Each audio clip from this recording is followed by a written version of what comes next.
We're on our 18th week of Effluvium, and for tonight we will have Darren Allen of Darren Allen Perfumes joining me, and our two panelists, Ryan Perfume Bonfire and Rachel.k.ng. You're now listening to a Richard Harvey cut in the background. I'm sort of dabbling as to what type of theme music to have. I'm going to turn this down a little bit. I think that the best volume for this will probably be around here. We'll let that loop again.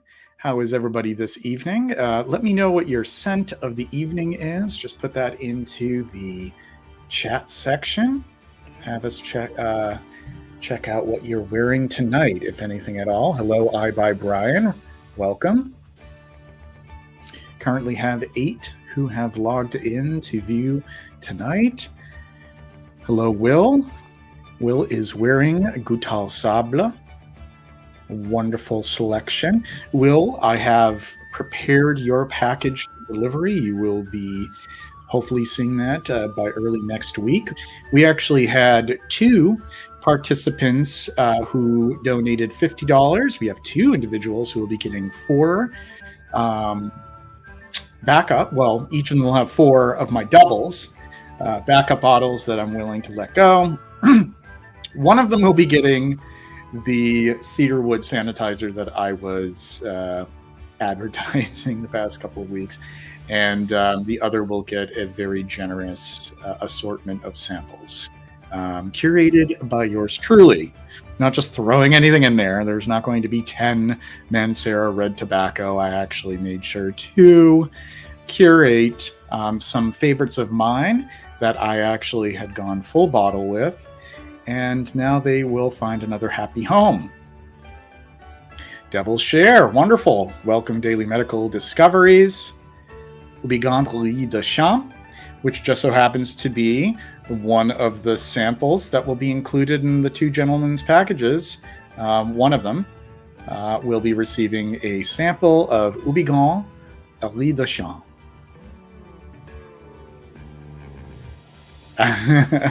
Yes, I am forever indebted to you for assisting me with my French. Jean-Claude, Michi, welcome. Good to see you. Your scent of the day is the Vintage Ellenaa Y or E from the early 60s. A wonderful early example of a green chypre. Good evening. I would say so. I had a lovely day, and I hope you did too, and I hope everyone did. Hi, Rachel. Good to have you here. We'll be seeing you very soon. Hello, Tripler. The scent of the evening for Dusan, good to see you, is Drakkar Noir. And for Micah, it is Penhaligon's Roaring Radcliffe. Mine for this evening is De Petit Clos. This week I am doing reviews of clove fragrances. So earlier today I was wearing Secret Mélange from Maître Parfumeur et Gantier, and I switched this evening to De Petit Clos, which was released in 1968. It was the first fragrance released by Maison de Tique, and it is a wonderful spicy clove fragrance. So that is my scent of the evening. You can check out the review for that on my Instagram page, JJ Colborn, along with the review that I shared earlier today of Maître Parfumeur et Gantier's Secret Mélange.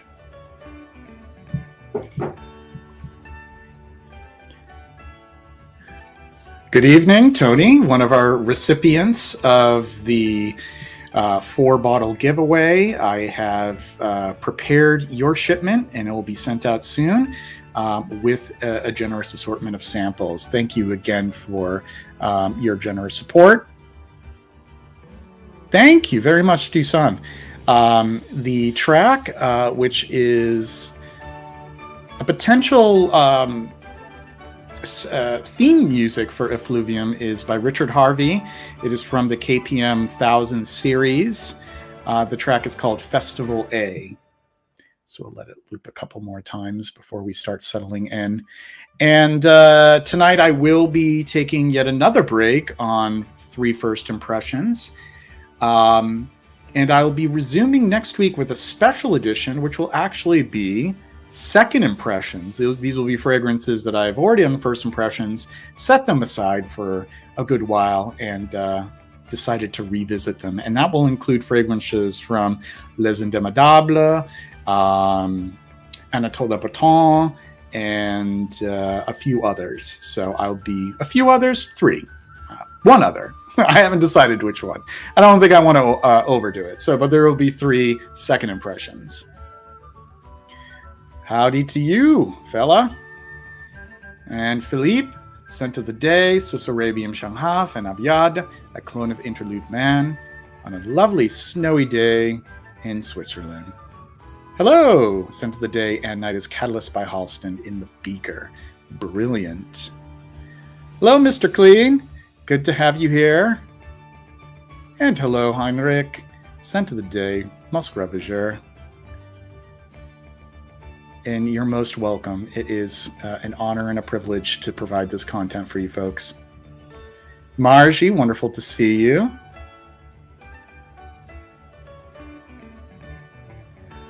All right. So pretty soon we're going to get things rolling because I don't have anything else to really go over since we're not doing the first impressions tonight. So we're going to start things off pretty soon by bringing in Ryan. Rachel, when you're ready, just go backstage. We'll bring you in as well. And then shortly thereafter, our special guest, Darren Allen, who is waiting in backstage with a wonderful background. I see there. He'll be coming in shortly thereafter. Sacré mélange. Sacré mélange. Don't hesitate to pronounce the E. Did I just do sacre, like sacre bleu? Sacre bleu. Sacre. It's different than, I suppose, sacre. 2 different words. I was pronouncing it that way. Hey, good evening. Good to see you, my friend Joe, DDLD. And Duncan, scent of the day, Rocco Barocco pour homme. Scent of the day for Tripler is Yoji Om. And now's about a good time. Let's bring in Ryan and we'll get the conversation started. Hello, how are you? I'm doing well. How are you? Very well. Thank you for asking. You're looking very cozy. I love the setting, the warm lighting, and a nice cardigan there. Wonderful. It's been cardigan weather for a while now up here in the north. Yeah, cardigan, but not heavy jacket. It's pretty mild, and I like it. Concerns aside, I feel like the past couple winters have sort of kicked in a little bit later, and I'm kind of worried that's going to happen again. Like, we're having a pretty mild January, and then February is just going to dump a bunch of snow and cold temperatures. But I don't know. Maybe I'm just jinxing it by saying that out loud. But yeah, so far I can't complain. So great. And I see that Rachel is backstage. Let's bring in the lovely Rachel. Hello. Hi, JJ. Hi, Ryan. It's great to see you guys. Great to see you. So tonight we're going to be bringing in Darren, and he is going to help us out with examining fragrance in a thoughtful and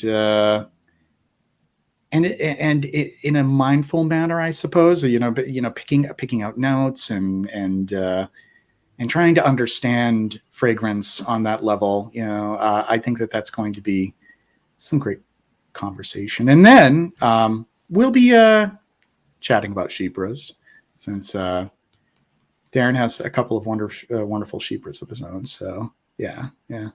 Why? I'm not going to keep him waiting much longer. Let's bring him in. Hey. Hi. Hello. Hi, Darren. Good to see you. Can you hear me okay? Yes, we can hear you just fine. I'm glad that you could join us. Yeah, me too. Yeah, this is excellent. I like your setting. It's very calming, very zen. Wonderful. Oh, thank you. It's my dining room. Nice. Well, that is a good place to have a little bit of zen for sure. Yes. So I'm so glad that you were able to accept my invitation to join us this week. And I was intrigued by your suggestion as far as learning to get acquainted and to familiarize ourselves with fragrance. And I wanted to see where you would like to start off with that conversation. What were some of the things that you had in mind? Well, it's a funny thing because it's a topic that I enjoy. Obviously as a perfumer, and it's sort of popped up over the past week, just in several different scenarios. So I thought it was a good thing to throw out there and for us to talk about. And what do you think is one of the most so let's kind of frame it in a more specific way. We have somebody who is new to fragrance and has this newfound enthusiasm, and rather than just be your average fragrance wearer who's just going to have their signature scent, set it and forget it, they want to explore and understand fragrance better. Where do you suggest that they start? What should they start to do when they pay closer attention to fragrance? Well, I mean, obviously, in terms of fine fragrance, I mean, the best thing that you can do is get as many samples as you can, to sample things.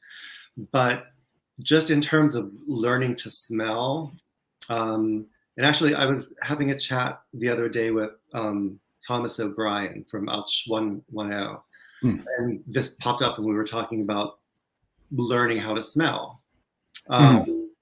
And because I do like junior perfumery classes for middle school and high school students. Oh, that's right. Yeah, it's really fun. And a lot of that is teaching them how to smell with intention. Because, kids in school, they learn about music, they learn about art, but they don't learn about fragrance. And not only just, perfumery, but which I don't know of any public high school that teaches perfumery, but just even the language of describing scent is such an elusive thing, especially for kids if they haven't had that experience. So one of the best things I would suggest doing is just going to your spice cabinet in your kitchen and smelling and just smelling with intention, because a lot of our day, a lot of things that we smell throughout a day are smells that sort of happen to us, and it's not things that we actually actively seek out to. People sit down to read a book and they sit down to watch a television show or a movie, sit down to listen to music, but most people don't say, hey, I think I'm going to sit down and just smell tonight. Right. Sorry, go ahead, Darren. I think you cut out for a moment. Sorry. No, I was just saying, so just taking the time to actively do that with intention. I know it sounds kind of weird, but it really tunes you into what you're smelling or what you're not smelling in a different way. Yeah. I'm glad that you mentioned the idea of visiting your spice rack. In my review that I did for Secret Melange by Maître Parfum Elegante today, I mentioned how as a kid I would explore my grandmother's spice rack and smell everything. Like sometimes I'd be a little afraid to taste because I wasn't sure if it would taste good, but I would want to smell everything. I'd open up. That's how I familiarized myself with the smell of nutmeg and clove and coriander, all these different things. And maybe that was the very beginnings of my scent journey, is just paying attention to the sense of what you find just in the kitchen. And I think that that's an excellent place to start. And it's an easy place to start too, especially if we're considering spices and herbs and fragrance. So wonderful. I think that maybe it would be a good idea to share at this time, where do we recall paying attention scent around us in a way that's more than just in passing. Darren, what were your earliest memories of feeling a fascination towards fragrance? Well, I mean, I was kind of an oddball kid, so I was I was the weird kid that would smell the wrapping paper for my gifts before I would open them, just because it was there. So yeah, I mean, I always smelled everything, and probably things that really you wouldn't think of having a smell, but everything really does have a smell if you really take the time to smell it. Mm-hmm. But probably one of my best memories is my grandparents had a really big garden in the backyard, and they grew vegetables and things too, but a lot of flowering plants and fruit trees. Mm-hmm. And it was just like, I was like a kid in a candy store. I mean, there was just so much to smell in the summertime, the blossoms and even just the smell of the grass and the dirt. And it was like a whole other world of sensory experience for me. Mm-hmm. I think a lot of us might be familiar with that, especially as kids when our senses are so acute and we just absorb everything like a sponge, that often we can remember the first time that we noticed a smell. And just, we play outside and we explore and we imagine, and it's completely unencumbered and with no self-consciousness at all. So a lot of that, I think, develops at that early age. So yeah, that's great. I just think about like the smell of dirt and, and then smelling like plants and, whatever's in the garden. And yeah, those are great scent memories. Ryan, what are some of your earliest recollections of paying attention to scent more than just sort of like a passing thing? I think the earliest is, as a very young child, I was fascinated by fire a lot. Not like a pyro, but just I loved lighting candles. I loved it when my family light candles.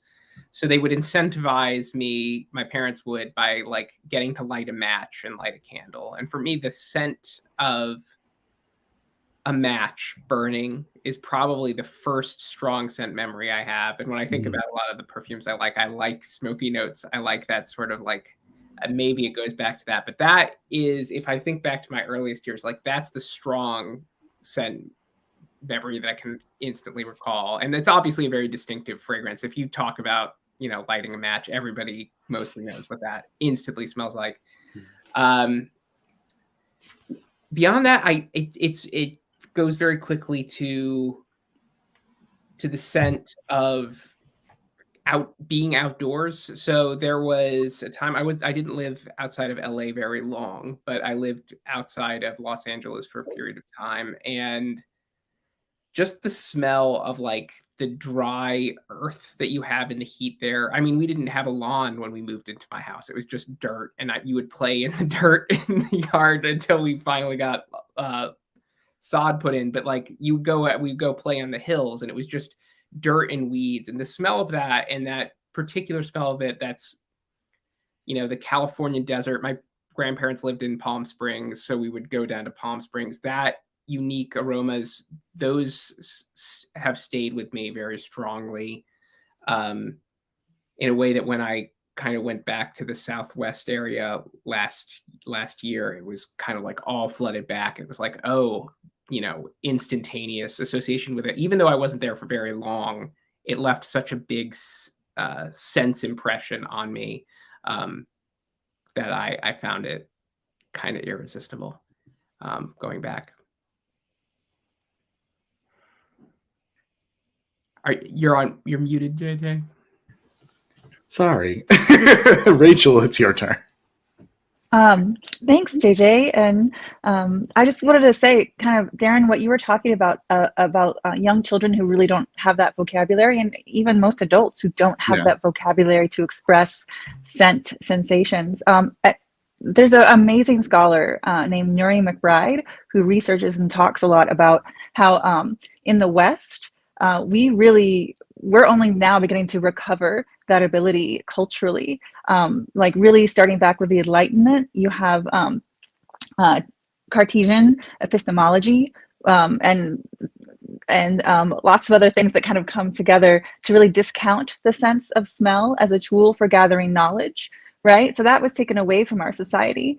And then you kind of pair that with colonialism when you have these really horrible and racist ideas that only civilized people smell clean, and the sense of clean is actually no sense at all. And so you have this really kind of terrible bifurcation, and Western societies really kind of rid ourselves of our sense of smell, which is pretty awful. And we're only now, like in the past decade or so, really starting to be curious about the sense of smell as a way to gain knowledge. And so our traditions in the West, we've come disconnected with our traditions, and we're only now kind of trying to get them back.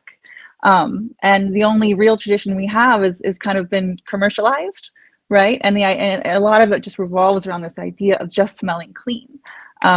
So I think this is why, just like exactly what Darren said, kids grow up with knowing how music is made in a way, or how art is made in a way, or at least having vocabulary to make good choices and to do some kind of analysis of at least their personal likes and dislikes. And we've eradicated that from our culture. And so that's why this is so important that we're talking about this, and that you're doing that amazing those clubs and those classes. That's so great. And we need this on a bigger level. I hope we get there one day. But that doesn't really answer your question. Sorry. My first scent memories are actually in the prairie of Northeast Texas. And that's probably one reason why I love green scents. So I can just remember the greens and the haze and the small wildflowers, like in the really hot sun, when I would just run around in the prairie. So yeah. Thank you so much, Rachel. No, I think it's great that you point out Western culture's relationship to scent. And, time and again, you see this, that it is relegated to the most basest of senses out of the five, where it, the language hasn't really developed because there wasn't avoidance. It was considered something that shouldn't be discussed, because to discuss it was to suggest that we're something more primitive than the advanced and civilized, as you said, human beings that we are. And while we do see, maybe some glimmers of progress before subsequent regression, just thinking in terms of the advent of perfumery in a way to kind of, augment our the way that we present ourselves. It's interesting to see that change in the perfume industry, especially in, the past, 30, 35 years, where we really wanted to get away with any association of carnality or human smells enhanced to make ourselves more detached from our humanness. The very fact that we're animals. But yeah.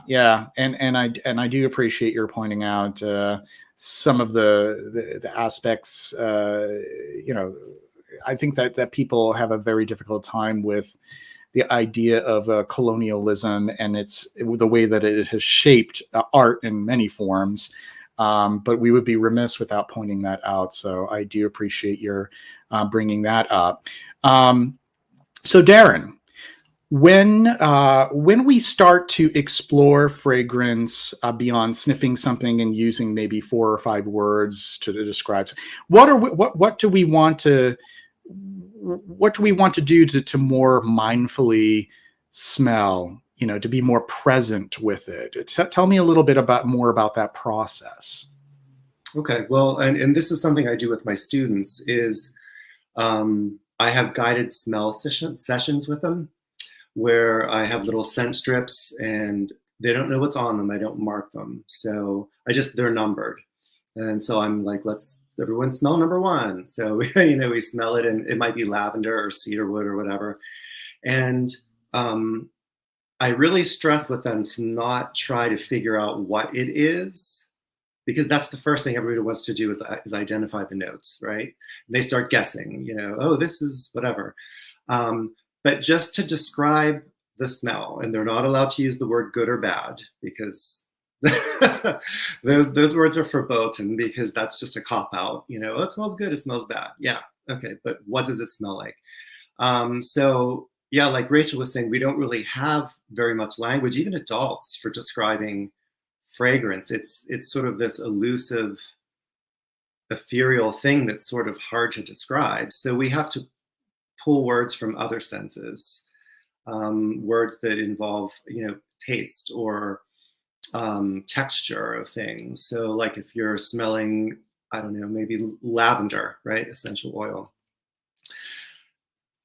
Trying to get the kids to sit, or anyone, to say, oh, this is agrestic smelling. Well, what does that mean? And even if you explain what that word means, it doesn't mean much. So you have to use words like it's sharp, it's strong, it's pointy, it's jagged, it's rough, it's bright.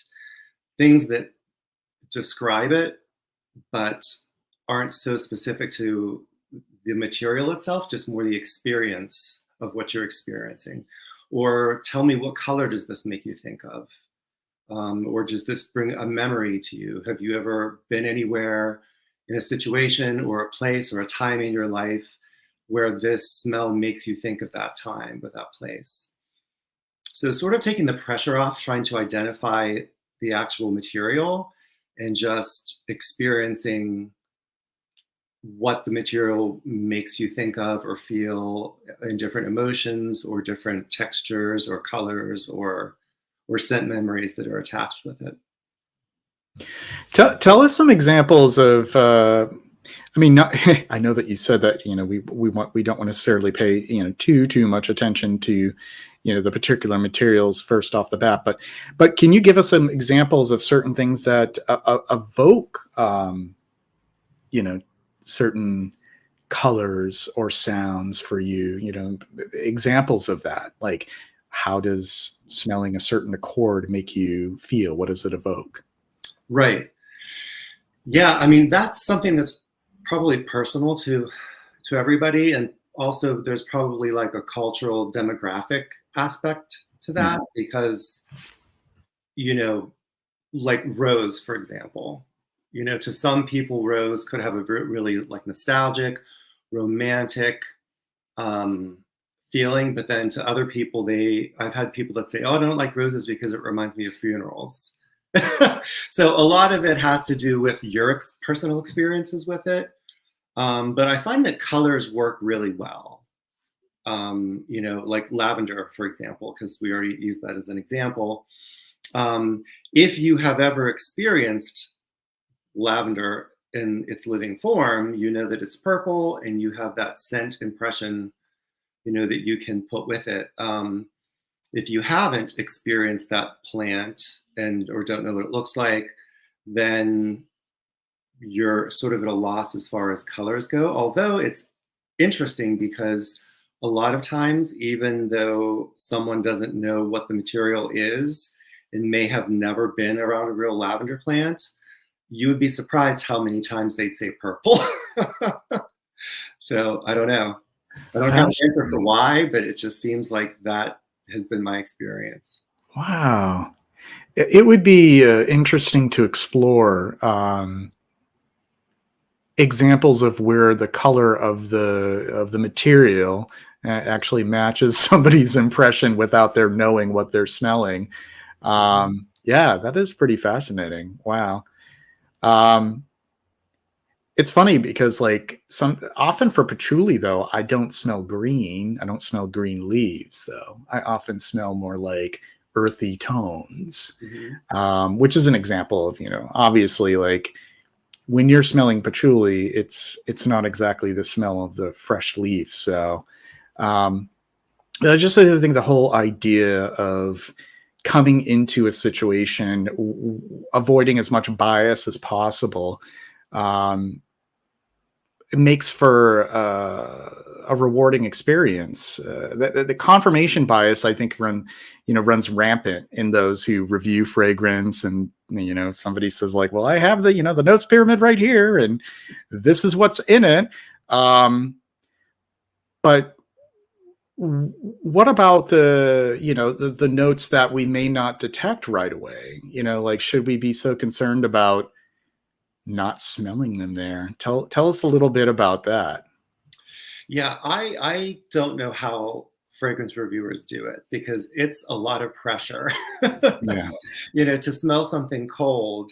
And a lot of fragrances take a long time to reveal themselves, and to sort of unfold so that you can smell all the different facets from top to bottom.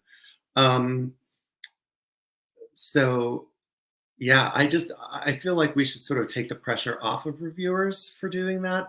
When someone reviews my fragrances, I'm not so concerned that they're smelling all of the notes that are in there and getting it right. I'm more interested in, what it evokes in them and what experience they have, emotionally, or if it triggers any memories.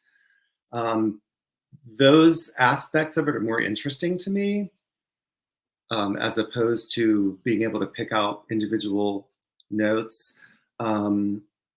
which is not easy to do, even for a perfumer. I mean, the nose can only take in so much at one time, and some of the, more nuanced, base notes or musks, things like that, those are just the larger molecules, sandalwood, musks. Those are hard to smell just to begin with.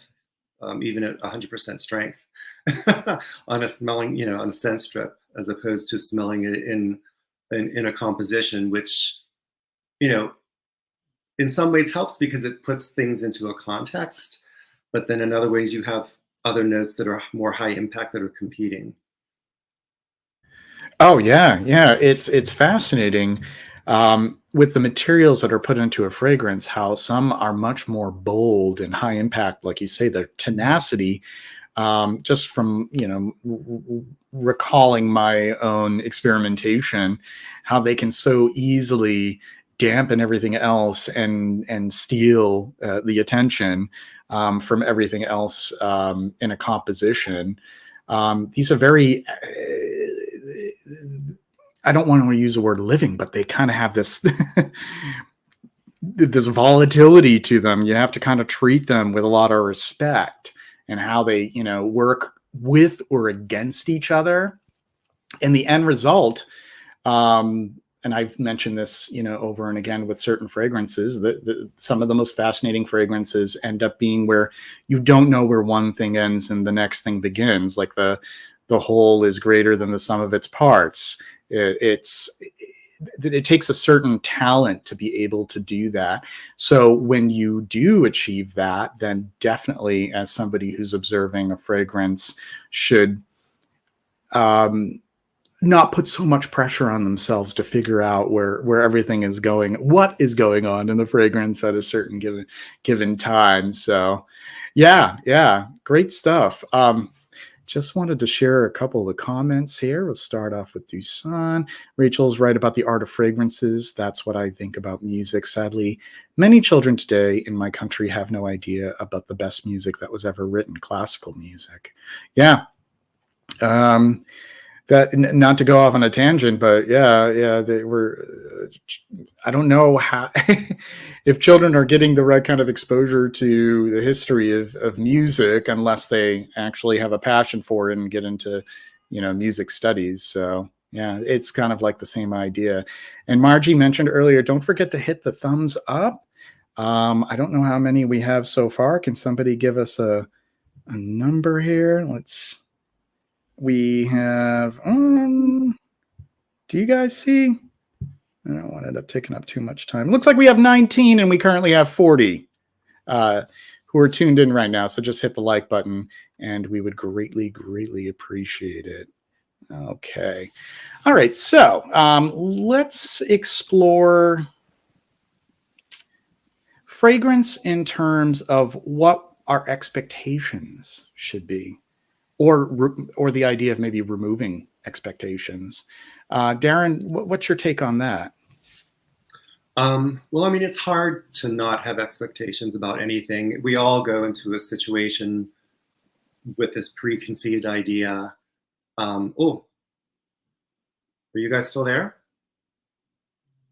You're still there. You're We're here. just, yeah, sorry about that. I didn't warn you. You were I just wanted you to be full screens. We have you on the spotlight here. So you're still here with us. Yeah, I'm kind of new to this. So I love the idea of taking away expectations, you know, because whenever you have expectations, then you sort of only operate within the confines of those expectations. So removing expectations and just allowing yourself to experience something the way you're going to experience it and just make notes is really a powerful thing. One, it takes the pressure off, and two, it allows you to experience things in a more, you know, pure and unhindered way, I feel. JJ, do you mind if I ask Alan a couple questions?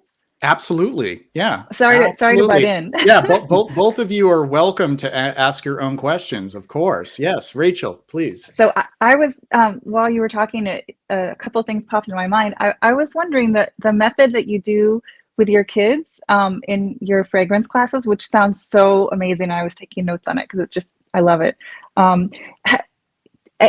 Do you know the Jean Carl method? And is it anything similar to that or different from that? Is my first question.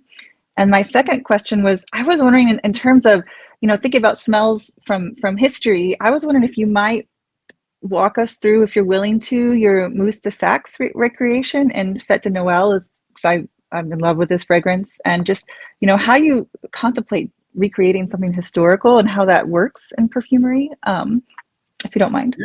No, absolutely. Yeah. So I'm sorry, what was the first question? Oh, the Jean Carl. Yeah. Yeah. You know, people either seem to love or hate the Jean Carl method. Yeah, it is sort of limiting. And, you know, it was developed in a time when they didn't have the vast array of aroma chemicals that we do now. You know, I mean, now we have materials that are present from the top all the way to the bottom of a composition. So where do they fit in on the pyramid? So, you know, that's a little bit problematic, but I find that the Jean Carl method is an easy way. It's something easy for people to grasp, especially beginners. So yeah, I do teach sort of a version of that just to get them going. And we do the little scent pyramid, you know, with the top, middle, and base, and they choose their materials and work out their formula. And, you know, it's an easy thing for someone to do in an hour-long session and then end up coming up with something that usually smells pretty good. And then when they have success with that, then they're more apt to want to continue. So yeah, I'm a fan of the Jean Carl method. It's not the end all and be all. And it, you know, with the modern aroma chemicals that we have, there are aspects of it that really aren't addressed, you know, don't address those new materials, but I feel like it's a good starting place.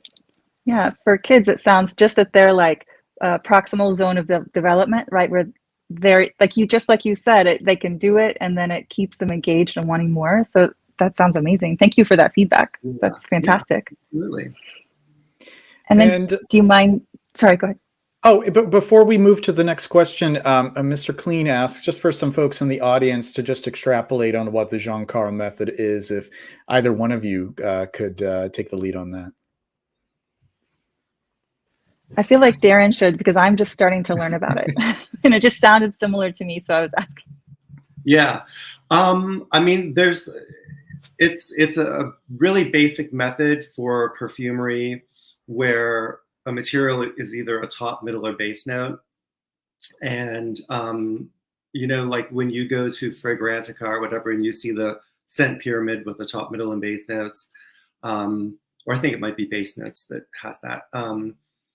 They sort of borrowed that from the Jean Carl method. So you have your top notes, which are your more volatile materials, things that you smell immediately, but things that are very light molecules and evaporate very quickly. And then you have your middle notes, which stick around a little bit longer, and what we call the heart of the fragrance. And then the base notes, which are your supporting notes, which you don't smell, until hours later, but they tend to last longer. So it's sort of categorizing materials into those different categories. So basically it's the evaporation curves of those materials. So how long they'll last. And so your middle notes sort of act as like a bridge between the top and the base. And then you just pull materials and, like 1 top material, 2 mids, and 3 bases, just to do this is a very watered down basic version of the system, but it sort of gives a template to someone who's new at doing this, and sort of makes it something that they can grasp, and just make a very simple composition, with pretty much, a good level of success. Yeah, I just want to piggyback on that too. With the Jean Carl method, it's a method of discovery, and it's a method of contrasts and complements. So what experimentation takes place is when you have that palette of materials. From what I recall dabbling with it, because I was just like, perfume making baby, and I'm like, that's like one of the first things, like, oh, the Jean Carl method, figuring out like what 1 part bergamot to 2 parts vetiver would be versus 2 parts bergamot to 1 part vetiver, and so on and so forth. So just kind of break it down sort of like to the most reductive level, understanding how these materials work together and complement and contrast with each other to build whole accords and eventually a whole perfume. But you're absolutely right.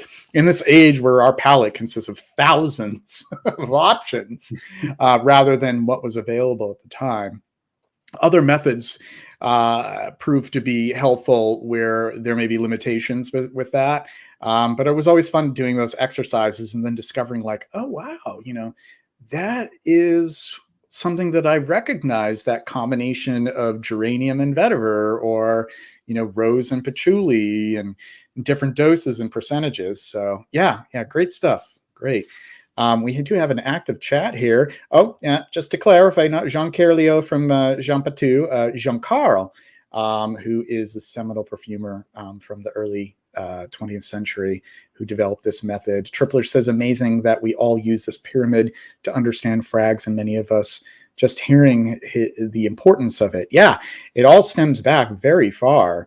The tops, the heart or mid, and the base notes, and also the wheel, the fragrance wheels as well. Like using that as a guide can be really helpful, not only to a budding perfumer, but also to somebody who wants to analyze scent as well. And that's color coded.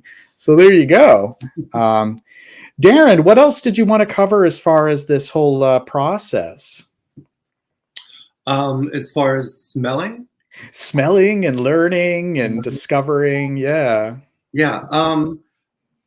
When I do my classes, I give them, my students, an assignment, and I say, smell something new every day. Even if it's, something that, your front door. How many of us have just stopped and smelled what our front door smells like? I know that's an odd thing to say, but it always doesn't have to be a plant or, a fruit or a food or a spice. It can just be things that you encounter on a daily basis and just never think to stop and say, I wonder if this has a smell. And then when you do that, you have a different relationship with that thing. Right. Yeah, and also noticing things that are not really typical of nature, like that smell after you've vacuumed a carpet, or the smell that might come out of a copy machine, like all these different things that may come from a less predictable source rather than nature. And what's fascinating is the paradox is you can often find synthetic smells using natural materials and natural smells using synthetics. It's all a matter of, how the perfumer is using those materials. to create these effects. It always makes me think of those experiments with the Comme des Garçons, or the smell of like a dusty light bulb, or what are some of the other ones? The smell of like I don't know, graphite. Right. Cool stuff for sure. Think of like some of our early scent memories, like being in a classroom and the smell of like that eraser in art class, like that had a distinct smell to it. And then the pencil sharpener and the mimeograph machine and all that sort of stuff. So yeah. Well, fragrance is like a direct link to the limbic brain, It's such a memory trigger, Yeah. And it's interesting too, because with perfumery, you can put things together and you can get what are called phantom notes. Yeah. There are certain things, if you put patchouli and sweet orange together at the right ratio, it can smell like chocolate. Yeah. So you cease to smell each thing individually and it becomes something new, something else. Yeah. It's funny that you mentioned that. So Duncan asks, is it labdanum that makes patchouli chocolatey? Actually, I don't think you necessarily even need labdanum for that. There are certain components in patchouli, and they can especially be pulled further in that direction with the addition of other materials. But like patchoulol kind of has like this kind of musty, dusty chocolate without the sweetness sent to it, and patchouli acetate too. So that actually, those facets are built into patchouli, and sometimes perfumers will pull that out more by adding other things like vanilla or cacao to really enhance that. Labdanum more, I don't really pick up chocolate or cacao notes unless it were in sort of like an accord that would push in that direction. But another thing I can think of too is if you had maybe like patchouli and orris root, maybe things get a little bit chocolatey too. It's cool that you have, like in art there, you would have the and Felipe, help me out because I might butcher the pronunciation of this, trompe l'œil, like fooling the eye, so that maybe trompe le nez, fooling the nose. So we have these materials that aren't, you wouldn't really expect the end result to be what it is, but it kind of reminds you of something else. It happens in fragrance all the time. I love the smell of copy paper fresh from the printer tray, says Dave.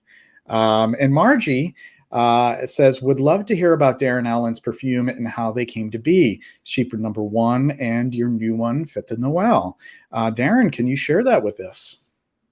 Yeah. Well, I've always been a sucker for chypres. Ever since I was growing up, my mother and grandmother had lots of perfumes, and a lot of them were chypres. So I just sort of like that genre. It's just very nostalgic to me. So I studied chypres, and for about 7 years, I practiced making them. And this was back in the mid 90s. Mid to late 90s. So there wasn't like the wealth of information there is online right now.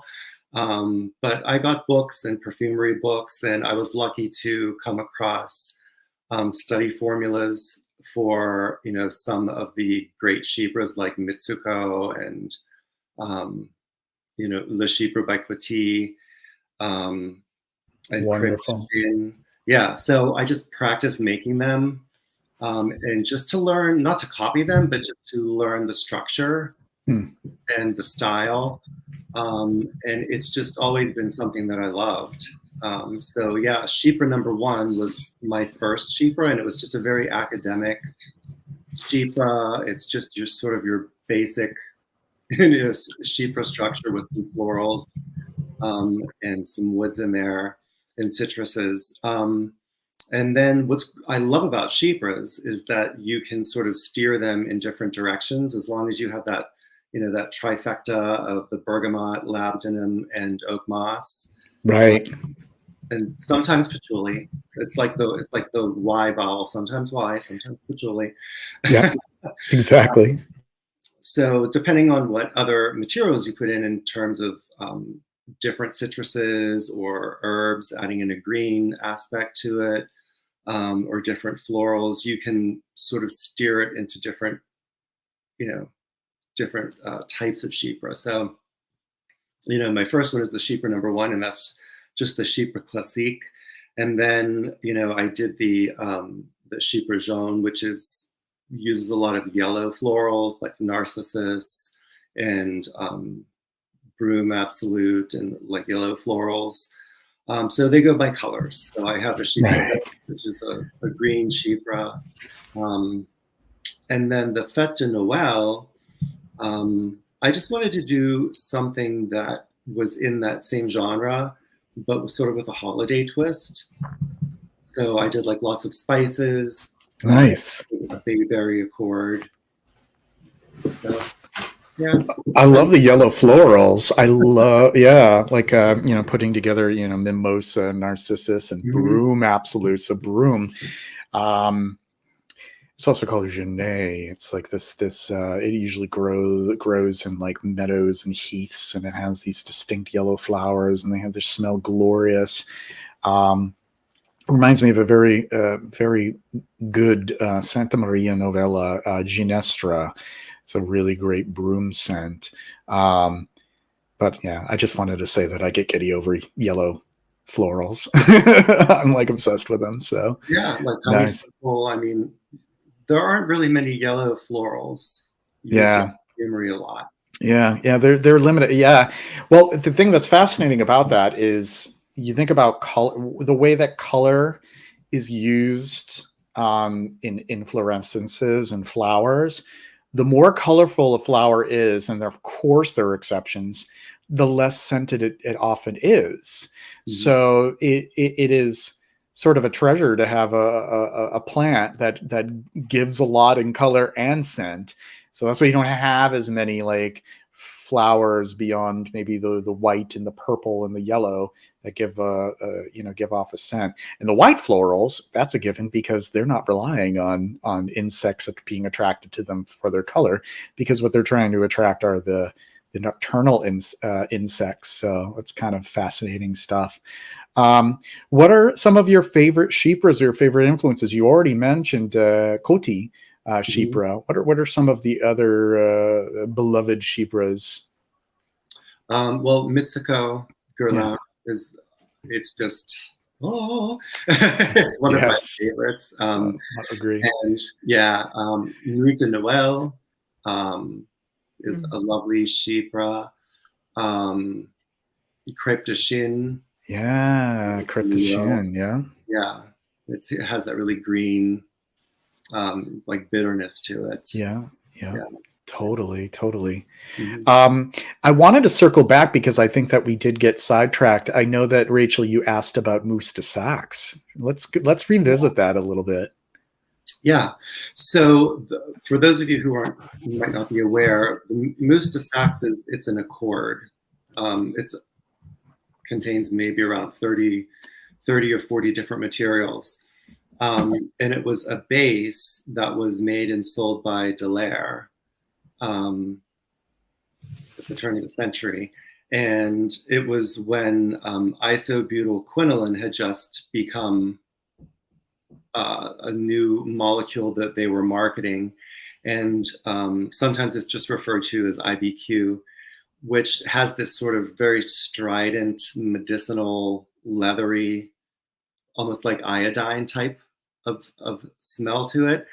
And so in isolation, it's really not an attractive material to use, but it can do beautiful things within a perfume. So in an effort to sort of get people interested in this new material, they incorporated into this base with, bergamot and florals and resins and woods. And it just is this really,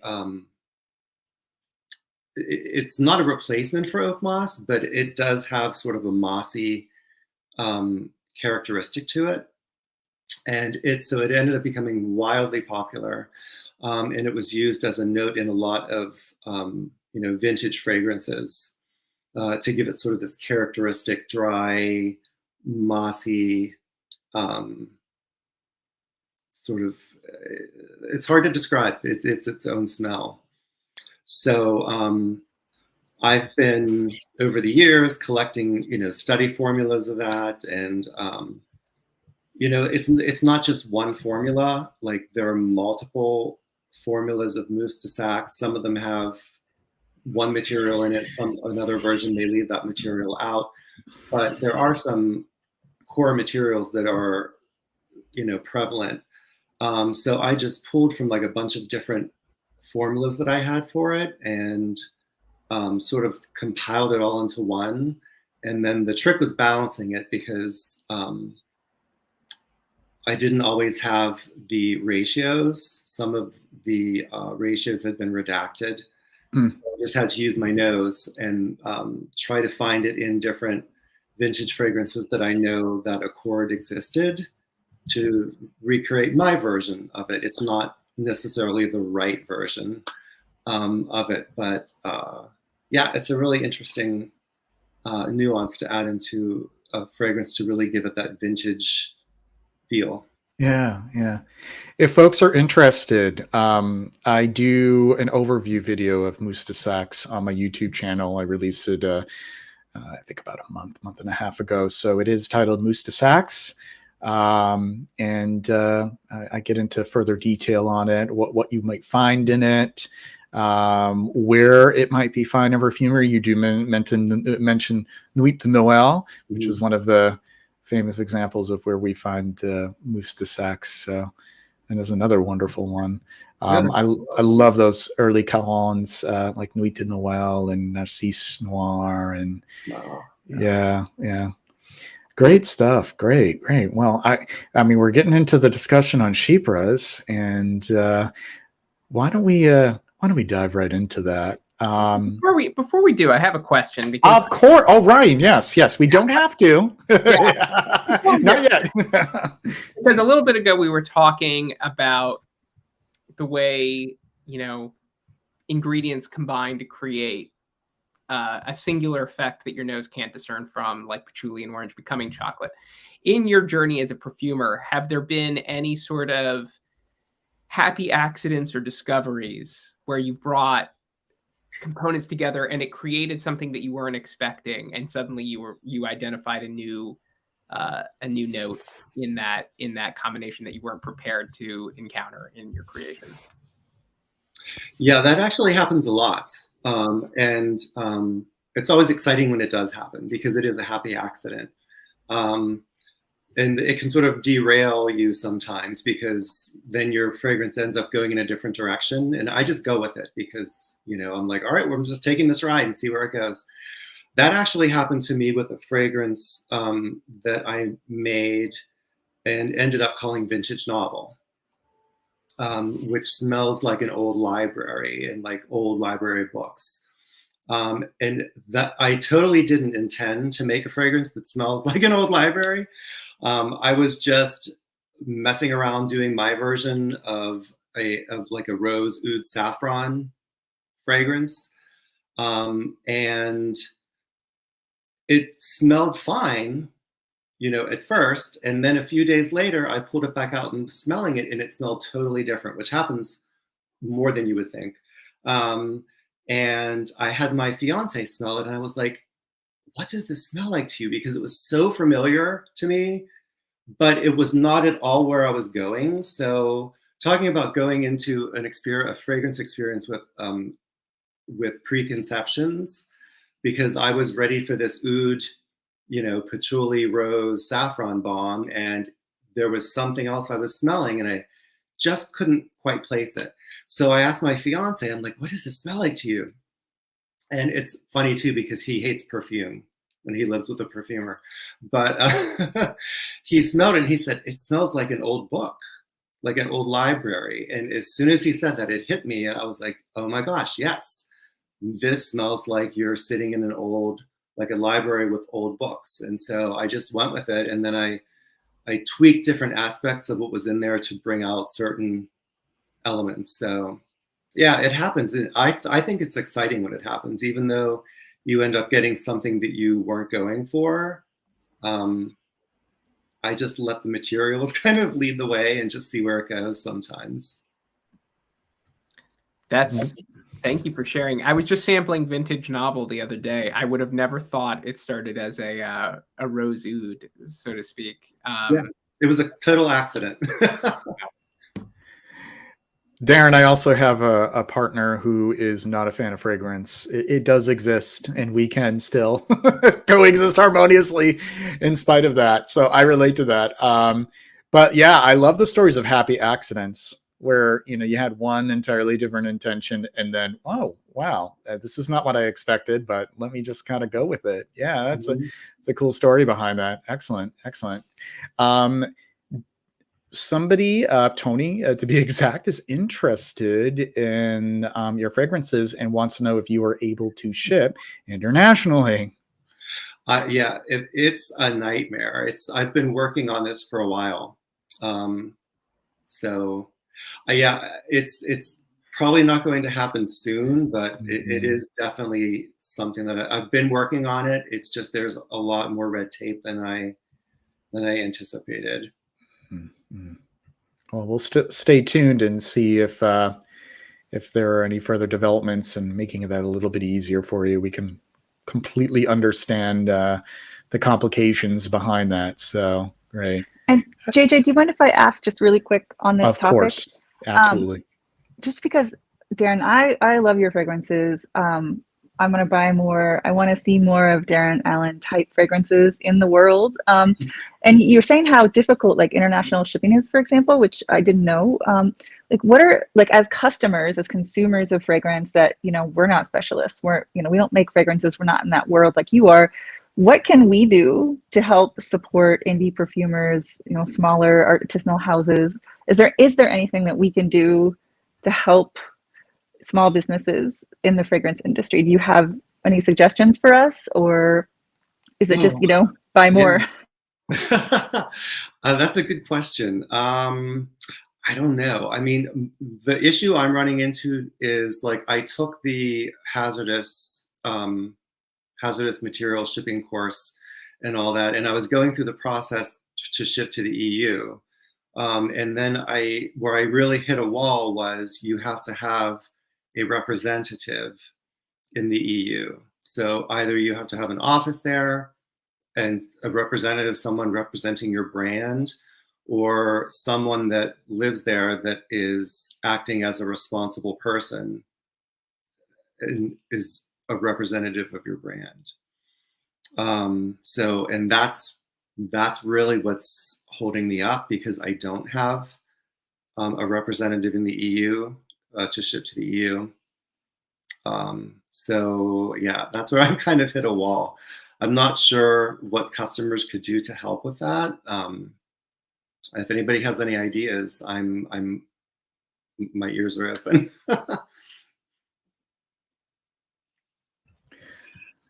And we do have a question here, and I know that we did touch upon this a little bit earlier in our discussion, but maybe we can revisit this a bit because I do know that Danilo joined us a little bit late. What role, if any, do childhood memories play on a perfumer's mind? That's a good question. Yeah.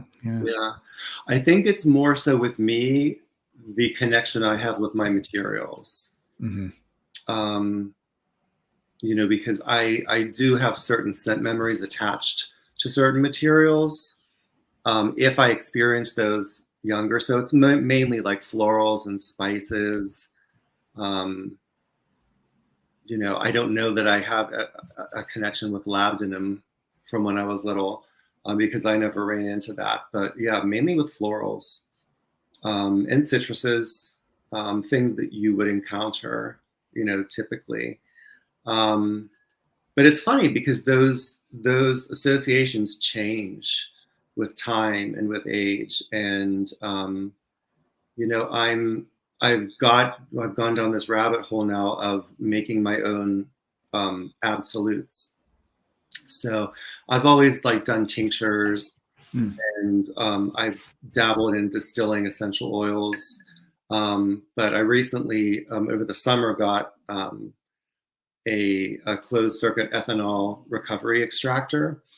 So now I've gone down this rabbit hole of making my own rose absolutes and various different absolutes. And the connection I have with those materials is so much deeper and so much more nuanced now that I'm starting with the raw materials and going through the whole process and then coming out with a finished material at the end that I can use in my fragrances. So that sort of has redefined those materials for me in a different way.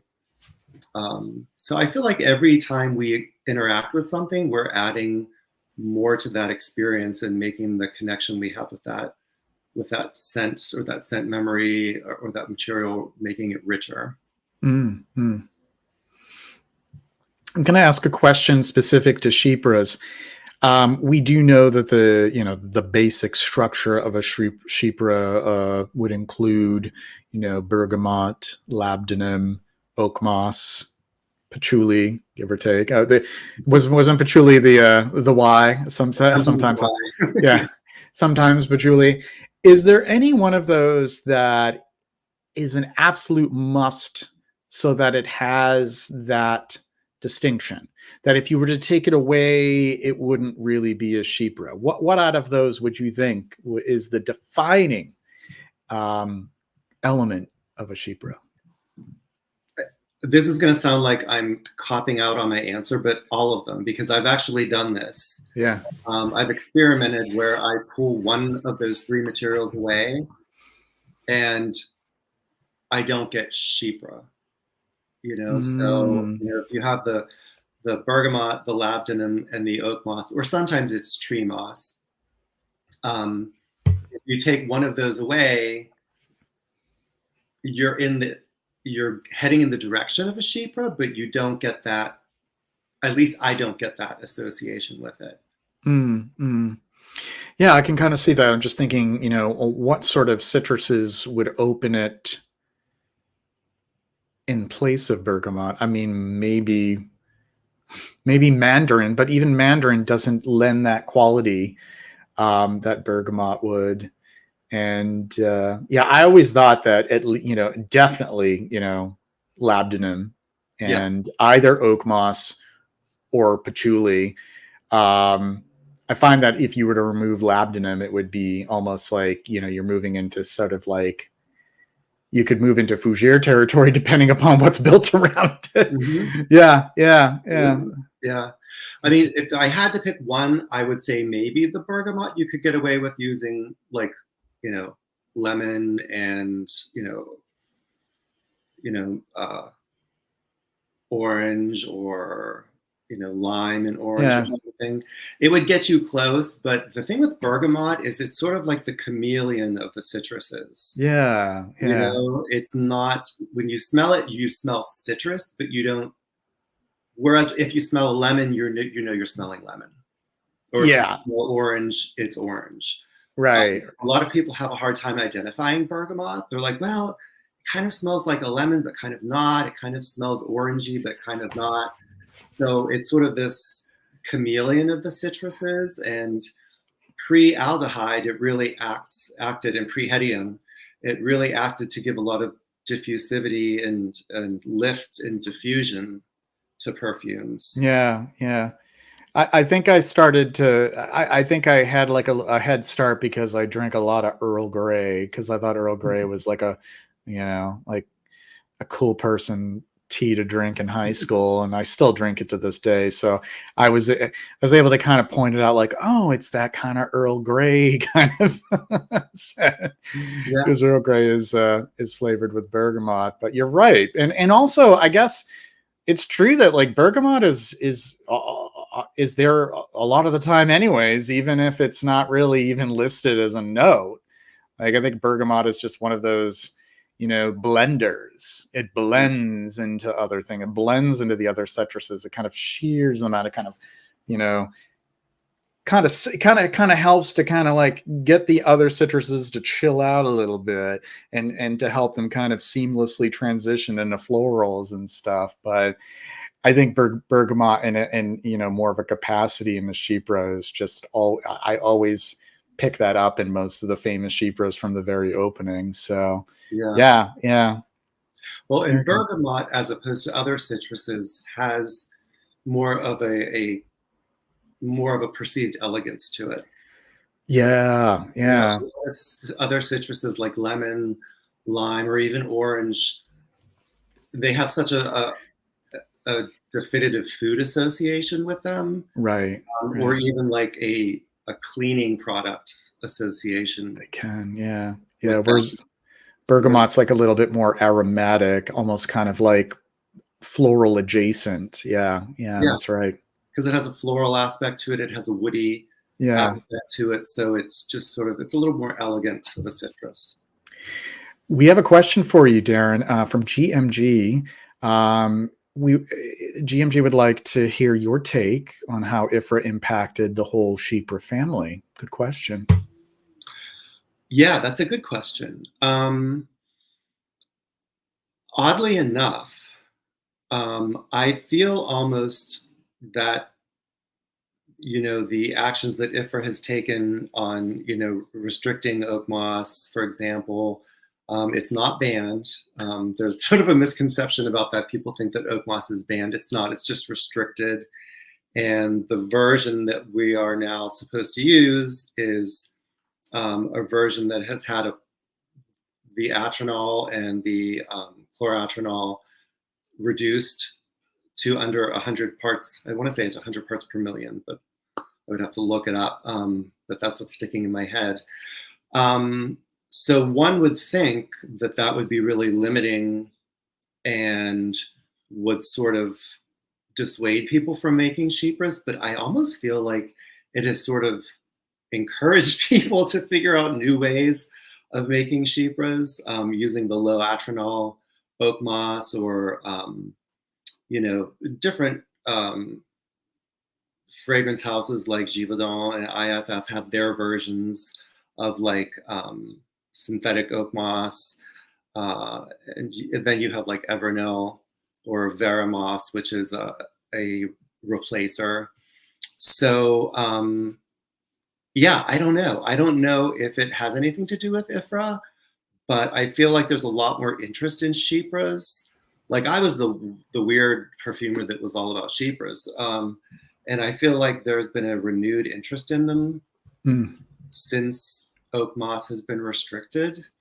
I don't know. What are your thoughts on that? Do you notice that too? I kind of noticed that too. It almost put more of a spotlight on chypres because, in certain, fragrance literature, some of the books that I've read recently, it's argued that chypres will never be the same with restrictions on oak moss.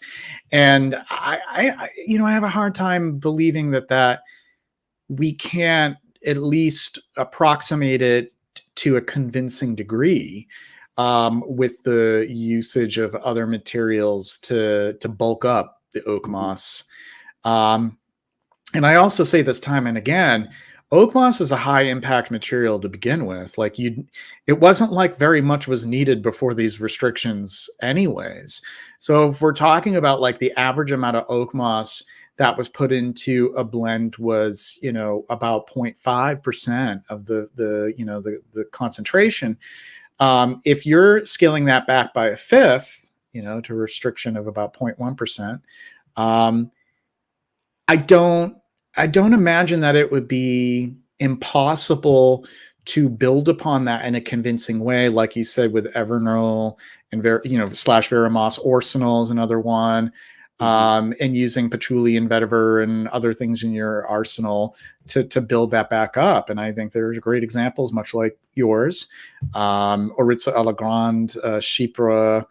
Chypre Mousse is like all about the oak moss, and it smells convincingly like a lot, an overdose of oak moss, which wasn't really common anyways in perfumery. And they do that within those restrictions. So, I don't think that it's impossible. I think that just being creative and innovative as those who are developers of materials and perfumers, and their ingenious ways to work around those limitations. That's exciting. I think it should be more maybe of an optimistic thing than a pessimistic thing, Yeah, I agree. Yeah. And you're right. I mean, it's 0.1% is still a lot of oak moss. It's still noticeable. It is. And if you really want more oak moss, you can build it out with synthetic molecules. But also, you have to look at the composition overall too, because you can have 2% oak moss in a fragrance, and if you suffocate that oak moss with a lot of other things, because everything top, middle, and base is all relative to the materials that you're using and the proportions that you're using. So, leaving enough negative space for that oak moss, that 0.1% of oak moss to really bloom and reveal itself, you don't need 5% oak moss. No. If you're not suffocating it with everything else. I don't even think there are too many examples where 5% were used, because not even in vintage fragrances. Yeah. I there's some people who are under the belief that back in the day they used to use 30% oak moss in a composition. I actually think that 30% oak moss probably would have caused a restriction a lot sooner because of the high because of the atronol and chloronatronol content, and they are skin sensitizers and skin irritants. And also at that point, and I think I was kind of like a bozo messing around saying like, let's see what happens if you have that much oak moss. It doesn't really smell like a perfume at that point. It's very, it's bizarre. It's like too much oak moss. If you overdo the oak moss, it can really eat up your other materials. They dampen everything there. The oak moss is just so powerful. It's like if you were to put like a ton of vetiver or a ton of patchouli, it eventually swallows everything up. Yeah, totally. It's true. Oh, Rachel, it seems like you're muted at the moment. Oh no. No, we still can't hear you. Okay. All right. Well, we'll have her come back in and maybe just a little. I drank a fifth of oak moss in my early 20s. Now I just sweat back over pot. That's very clever. Chypre mousse can prove it can be done and overdone. I like the overdone effect. It's one of my favorite fragrances, Chypre mousse, because it's almost like to the precipice where it's almost like if it were any more, then it probably would be too much. But I love Oryza Elegant Chypre mousse. Yeah. Okay, Rachel's back. Hi, can you hear me now? Yes. Oh, awesome. Thank you.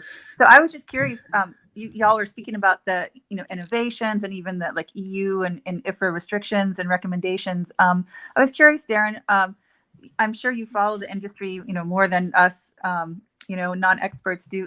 Are you excited about anything in the industry, like, green chemistry or like cold oil enfleurage, or just, I was wondering what you're excited about in terms of technological innovation, et cetera.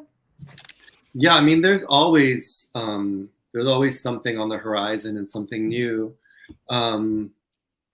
There are some interesting things that have come out recently, like the Verispice, which is sort of, there's the hope that it can be like a eugenol replacer, because that's restricted. So any of the eugenol molecules, even isoeugenol. With the green technology, things that are more biodegradable, some new musks and stuff that have come out. I haven't had the opportunity to smell them all yet, but there's a lot of innovation. So, as much as I love the old classical materials and naturals, there is a lot of interesting stuff on the, that's been recently released and on the horizon. And that the Verispice you're talking about, is that where you can like extract eugenol from like clove and stuff like that? Is that what you're talking about? No, it's a I want to say I might be wrong. I want to say it's IFF, but it might be Firmenich. I'm not sure. It's a new material that came out at the last at the Perfumery Congress. And no, I think what you're talking about is like you can extract eugenol from clove for different, that's like natural eugenol, but that's still restricted up to a certain point. But this Veraspice it's a molecule. I don't know what they created it from, but it is supposed to have. It's supposed to be a spice that, and I haven't smelled it yet. I'm still waiting for my sample to come, but it's supposed to be a spice that can be pushed in different directions, but it's supposed to be a good replacement for eugenol. It doesn't have restrictions. Wow. Yeah, so it's exciting. So that could mean good things as far as reintroducing richer clove accords and even carnation. In light of all those restrictions, it's made it more difficult for both. So that sounds really promising. Mm-hmm. I also heard that there are certain fragrance materials that are being produced by through the usage of enzymes that kind of create these fragrance materials that have a different chemical composition that can help curtail some of the usage of other materials that could be potentially irritant or harmful as well, which I find really fascinating too. Like having these different kinds of feedstocks from like bacteria and enzymes and stuff is very fascinating to me. We do have a question. Do the big synth fragrance houses have any connection to big pharma like Bayer? Which conglomerates own them? I don't think so, but I could. Yeah. I don't think so. I don't know. I mean, I know there's a lot of conspiracy theories behind the materials, if we're talking about like, Semries and IFF and Firmenich and so on and so forth. No, I don't think so.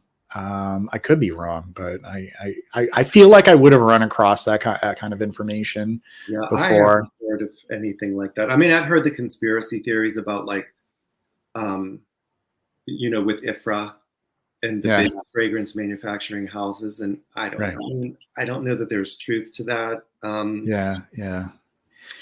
There's a lot of that information disseminated online where the fragrance houses are lobbying with IFRA to eliminate certain natural materials so that they can be replaced by their synthetics. But I haven't really found any concrete evidence that proves that. But these things happen in the age of the internet. So and as we learn more about materials, we learn more about their safety, and drawbacks that they have. And as a perfumer, I would much rather be able to continue using safer versions of materials, even if they're synthetic, than to have them banned completely. And I always go back to sustainability too. Like if we can find a synthetic replacement to ensure that we're not threatening the existence of certain species like sandalwood, olivinum, frankincense, boswellia. Boswellia is going to be an endangered species. Mm-hmm. I mean, there's multiple, multiple Boswellia species are threatened at this point. I am completely fine with avoiding an excessive usage of those naturals. The demand can be costly to the ecosystem and detrimental to these species. So for that, I'm all for synthetic replacements. And many synthetic not all, but there are many synthetic replacements that are really convincing. And we got to think it's not a black and white thing. And this, Darren, like you can have a combination. We mentioned it earlier with oak moss. You can have a combination of synthetics to extend a natural, so you're not having to use as much of a natural. It's like commonplace in perfumery. It's like 101. It's like, oh, you know, you want to extend this jasmine, you know, obviously not going to be using very much natural jasmine absolute. There are a lot of things to flesh out that. Right. Yeah, that's very true. And I mean, I love naturals. I mean, I started as an all-natural perfumer. Me too, yeah. Because that's what I had access to, essential oils and things like that. Yeah. Now I'm mixed media, but I still have a real love for naturals. But, you know, I mean, it's not really natural to take an extraction of rose. It doesn't smell like a rose on the bush. You know what I mean? Like a rose absolute. You know, it's a different nuance, it's a different characteristic, a different facet of rose. And with perfumery, it's illusion. You know, we're creating an illusion. So yeah, getting like, you know, caught up about things like that, I don't know. It doesn't, I don't see the point. You know, if we can find more sustainable and more environmentally friendly versions of things, and still in the end, the end product still gives us that same illusion of the material, then, you know, why not? Right. Yeah, you point out something really important for those who, you know, may not be aware with working with fragrance materials, like you said, but like Rose Absolute. You're smelling an aspect of rose. It's it's a distillation of scented materials that don't smell like the headspace. It's the same thing with a lot of other floral materials. Like there's very few that smell pretty close to like the flower. Like ylang ylang's like the only one I know where it's like, wow, that actually kind of does smell like the flower. But most of them smell very different, and you have to flesh it out. And most of the time, to make that like a convincing accord, it has to end up being with synthetics anyhow. So Mr. Clean is curious about your venture into extractions and what has surprised or excited you most with this. Yeah, so like I said, I've gone down this rabbit hole of making my own absolutes. I've been doing tinctures for a while and distilling essential oils. Not so much anymore, because you just need so much material to get a really small amount of essential oil. So what has really surprised me with this process of doing the absolutes is that, you know, you're starting with, for example, I bought a whole bunch of raspberry leaf because I wanted to make a raspberry leaf absolute. And I had never smelled raspberry leaf absolute. So, I mean, I've had raspberry leaf, the raw material, and like raspberry leaf tea and things like that, but it's completely different when you extract it as an absolute. So I was expecting there to be some sort of raspberry aspect to it. And what I got out of it totally shocked me, because it's this, there's almost like this tobacco leaf nuance, and there's this jamminess, and almost like this like Davana type of nuance to it. I mean, it's gorgeous, but you know, whenever I have someone smell it, you know, if I tell them what it is, they're in their mind thinking, oh, it's going to smell like raspberries, and it smells nothing, nothing like raspberry. Yeah, I'm familiar with raspberry leaf too, and yeah, it's nothing like smelling the leaves themselves. It's almost like more the fruit. I was kind of surprised by that. Yeah. There's some really interesting things about scented materials smelling very different from what you'd expect them to be. Like tobacco absolute. If you're going to expect like the smell of like a fine cigar, it's a lot of the tobacco absolutes, I think, are more used to kind of build a tobacco accord, because on their own, they smell really intense and almost raunchy. Like they're just dense and I wouldn't even say animalic, almost like putrid. It's very strange. But when you dilute the tobacco absolute and to a small percentage, and then you start fiddling with other things like I don't know, like coumarin or, Liatris Absolute or something. And then you're like, okay, now it's starting to come together. It's kind of Right. cool how materials behave that way. Like you can't rely on it in isolation. I learned the hard way, like smelling things in isolation. Like, no, you can't really understand its function by smelling it on its own. Like some of them just smell like foul. And I'm not just talking about like animalics either, like things that are supposed to create like a floral or a nut, like pyrazines. Oh my God. Pyrazines are like really tough on the nose if you smell them neat. You have to like dilute them to like 0.001%, or else they just smell like terrifying. And I dilute those outside. They have to be, because they're so strong. And I also remember making the mistake of buying too much and thinking like, why did I do this? This is enough for like several perfumers' lifetimes. Like I'm not going to use all of this pyrazine. Like, Right. one of the worst was like, oh God, what was it? It was one of the nutty ones. And I'm like, yeah, there's no nut on this planet that smells like this. It has to be like diluted down in order for you to understand it. Yeah.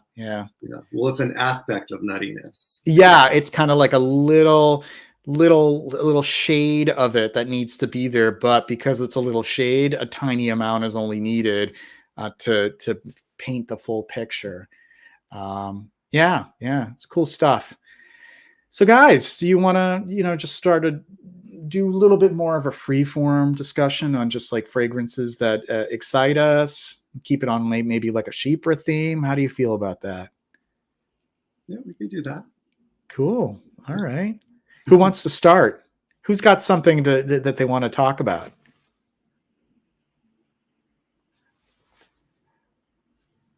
Rachel seems to be looking for something. Well, okay. I have this little sample of Bathory with me, and I was wondering if Darren might talk about this scent a little bit, because I'm really curious about it in general. Brilliant. Yeah. So I haven't looked anything up. I've just sprayed it on, and I'm just curious any thoughts you have about it, about the story of it or anything. So Bathory, it's based on Elizabeth Bathory, who was a Hungarian noblewoman, and probably it's her and her husband owned like much of Eastern Europe, and then he passed away, and she continued to rule, and they had, I think, like 11 different castles. And at that time, it was like unheard of for a woman to be that powerful. So unfortunately, she's not known for that. She's known more for being the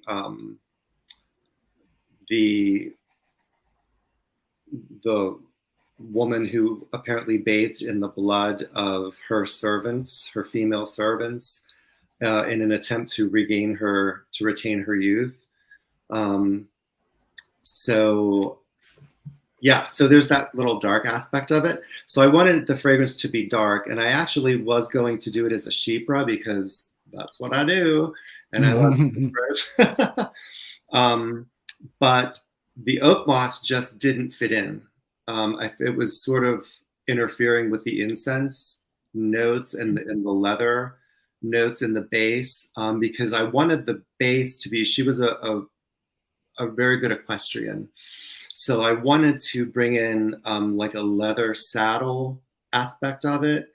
And I don't know if anybody here rides or has ridden, but like when you're riding a horse, like on a hot day and you're done with the ride, like that sweaty saddle blanket kind of smell. Like, I know that sounds gross, horse sweat, but it's actually, I don't know, I find it a good smell. It's kind of a clean animalic smell. And the oak moss was sort of muddying that up. So I took the oak moss out and just went with sort of like this gothic rose.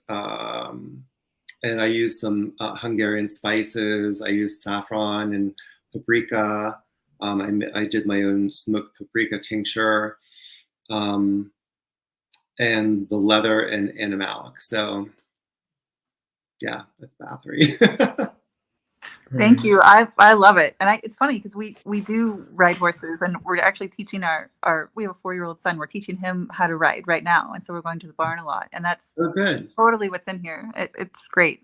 Yeah. Do you get that like sweaty saddle leather? Yes. Oh, good. Yeah, because it's saddle leather, because it's a vegetally tanned leather, and it's different than other leathers, and it's great. Yeah, but also that sweaty, like you're right, that sweaty, like horse blanket kind of horse hair. Yeah. Oh, good. I'm so glad. Yeah.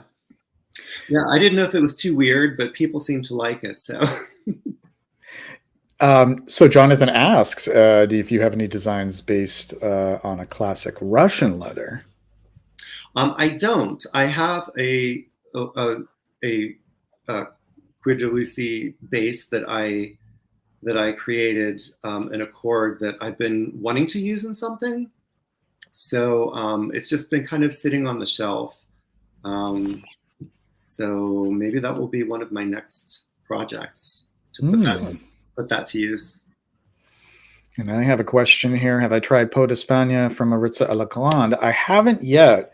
It is a recent release in the past year. I haven't grabbed a sample, but I will at some point. I wonder if it would rival my favorite Santa Maria Novella Peau d'Espagne, because that would be a very hard act to follow. Unless, of course, Maritza Legrand is claiming that this is an ancient release that they've resurrected. But yeah, I'll give it a try soon and I'll report back. Chypres. So let's wax philosophical about Fougère Chypre mixes like Rocco Barocco, the hidden arts of the Fupra. Fupra kind of reminds me of something else. I think I will go with the Chypres instead. All right, Chypres. I think they exist. I think they're hybrids. We have hybrids. We do. Rocco Barocco, though, are we talking about which Rocco Barocco? Like Rocco Barocco just specify if you can, Duncan.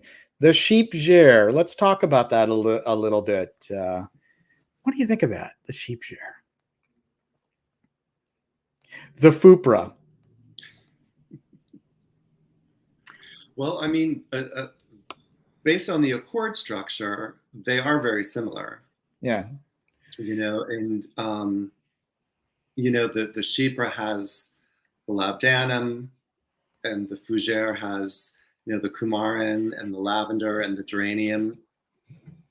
So, but yeah, I mean, you could easily do a Chypre with, well, I don't know if you could do a Chypre with lavender, because that might take it over too much into the fougère territory, even if you're missing the coumarin or the tonka. I don't know. It's a fine line. I mean, both Chypres and fougères can be sort of steered in different directions as long as you have that sort of core structure. Yeah. I feel like the lavender and the coumarin or tonka bean, depending on what you're using, really those sort of the delineating factor in a fougère. Right. So Ryan. I don't know who got off mute first. Ryan, you go. Okay, right. I always feel like the boundaries of the fougère have always been a little bit more fluid than that of the Chypre. The Chypre feels like a very narrowly defined genre to me, in the way that you instantly know what a Chypre is and you know what a Chypre isn't. And a fougère, in the way that genre has evolved from like its very early days with things like Jiki to kind of like the way it has kind of kept going in a way that the Chypre hasn't in the same way. Like the Chypre kind of, people are still producing Chypres, but they feel kind of vintagey focused. It's hard to think of like what a contemporary Chypre is in this way that we can very easily point to contemporary fougères that are still on designer fragrance shelves today. It's just kind of interesting that the fougère, it feels like a blurrier spectrum, whereas the Chypre to me has always felt like very clearly anchored in those core components, and once you stray from them a little bit, it stops feeling like a Chypre and just becomes something else altogether. Apparently, I was the one who coined the term FUPRA, and yeah, leave it to me to not even remember using that.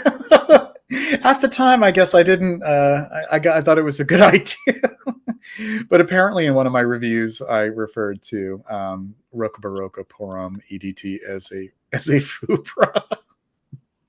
Oh, forgive me. Go ahead, Rachel. Oh no, I was just thinking of there's this indie perfumer. Oh, sorry, was that me? I hope not. There's no, sorry. There's an indie perfumer, St. Clair Scents, who has a perfume called Side Effects, where she does exactly that. She combines a fougère with a chypre, and so she takes kind of the defining elements of both, right? So like the bergamot, the labdanum, the oak moss, and the patchouli, along with the coumarin, the geranium, and the lavender, and then she makes sure that, and mixes them into some, and she does it on, on purpose to create like a liminal space, right? And it's interesting because she puts a lot of the traditional chypre base notes in the mid, right? And then like the lavender and the coumarin in the base, and then the citrus on top. And it makes this really interesting. So if you're interested in smelling a perfume that does this kind of experiment on purpose, then I would recommend that perfume. That's interesting. Does it still feel like a chypre or a lavender, or does it just, a fougère, or does it just come honestly thing?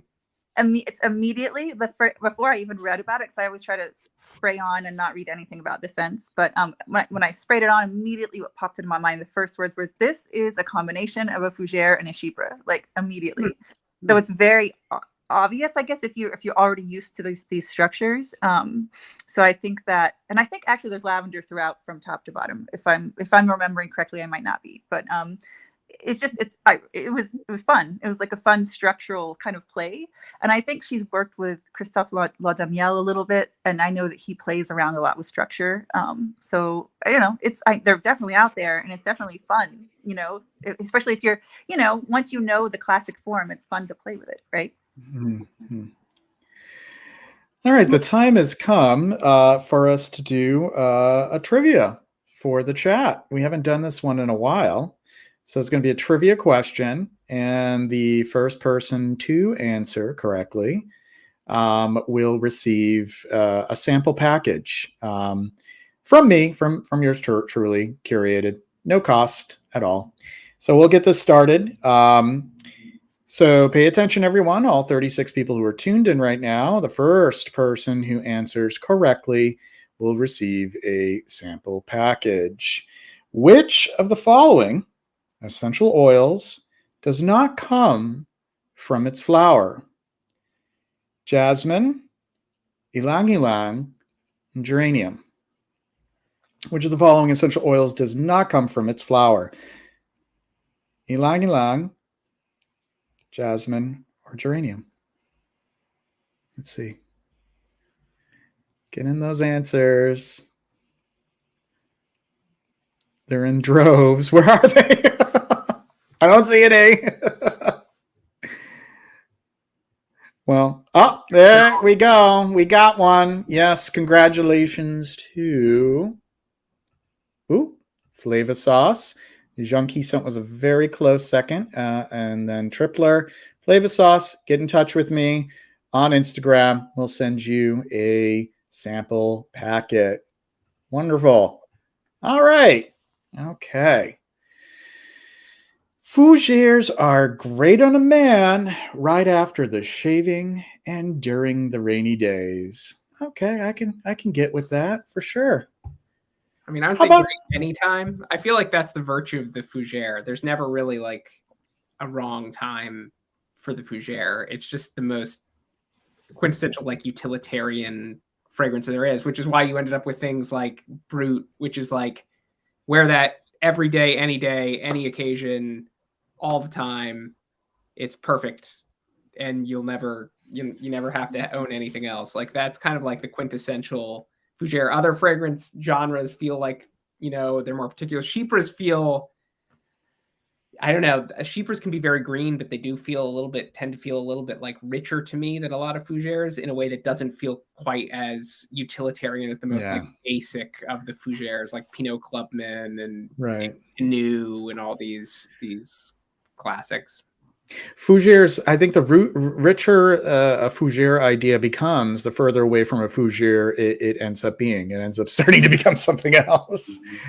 Especially if you're really moving towards like that tonka and vanilla direction, then it gets a little bit more gourmand, or it could get more amber. You know, you have the whole amber fougère genre, which may be what I'm kind of getting at, where it's like kind of, you know, just like a very rich, kind of not really a springtime or summery kind of fougère. But other than that, the classic fougère, you can't go wrong. Anytime, any place, anyone can wear one. And Darren, do you have fougères in your oeuvre? Do you have any in the pipeline?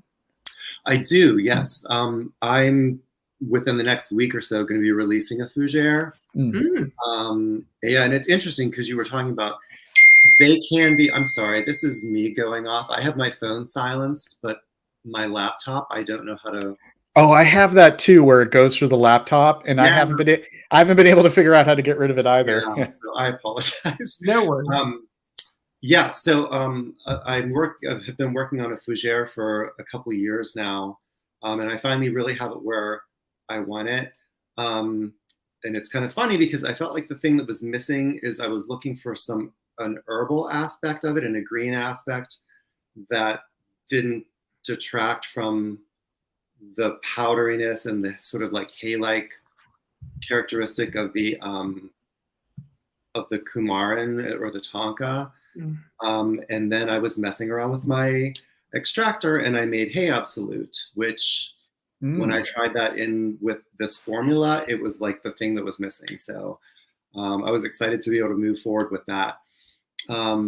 But yeah, what I noticed about working on this fougère is that it really can be swayed in one direction or another. Like I was trying to add in some saffron absolute to give it a little bit of leatheriness,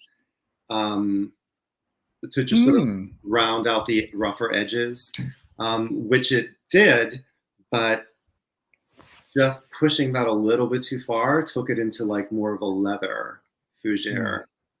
And when you start to push it out of that sort of neutral, just fresh, clean sort of fougère aspect, I do feel like it kind of takes away from, like Ryan was saying, takes away from the characteristic fougère. Great. That's exciting. I didn't know you were about to release a fougère. I'm very excited. That's something I'll have to sample.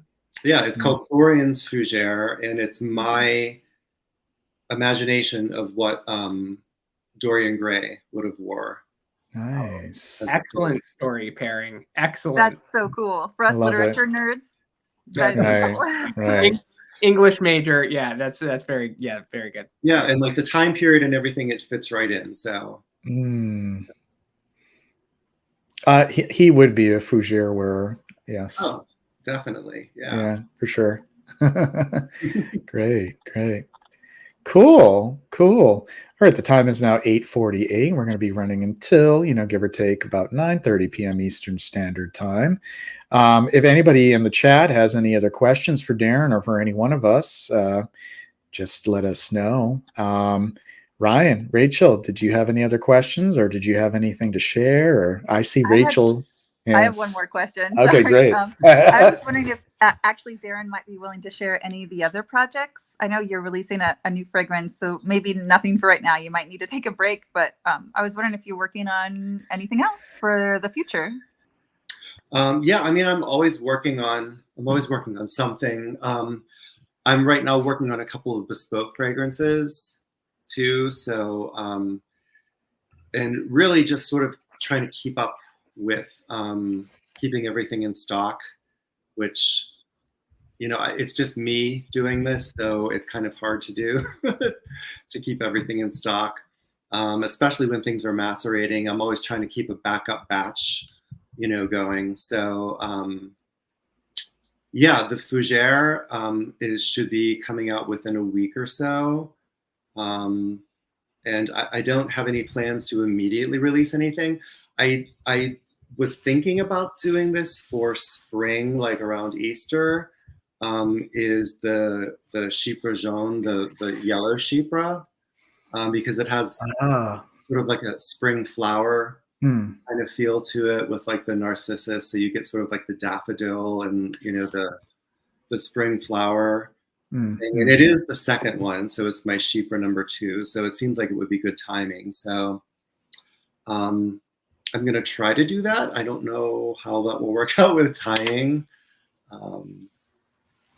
But yeah, that would be something I would like to do.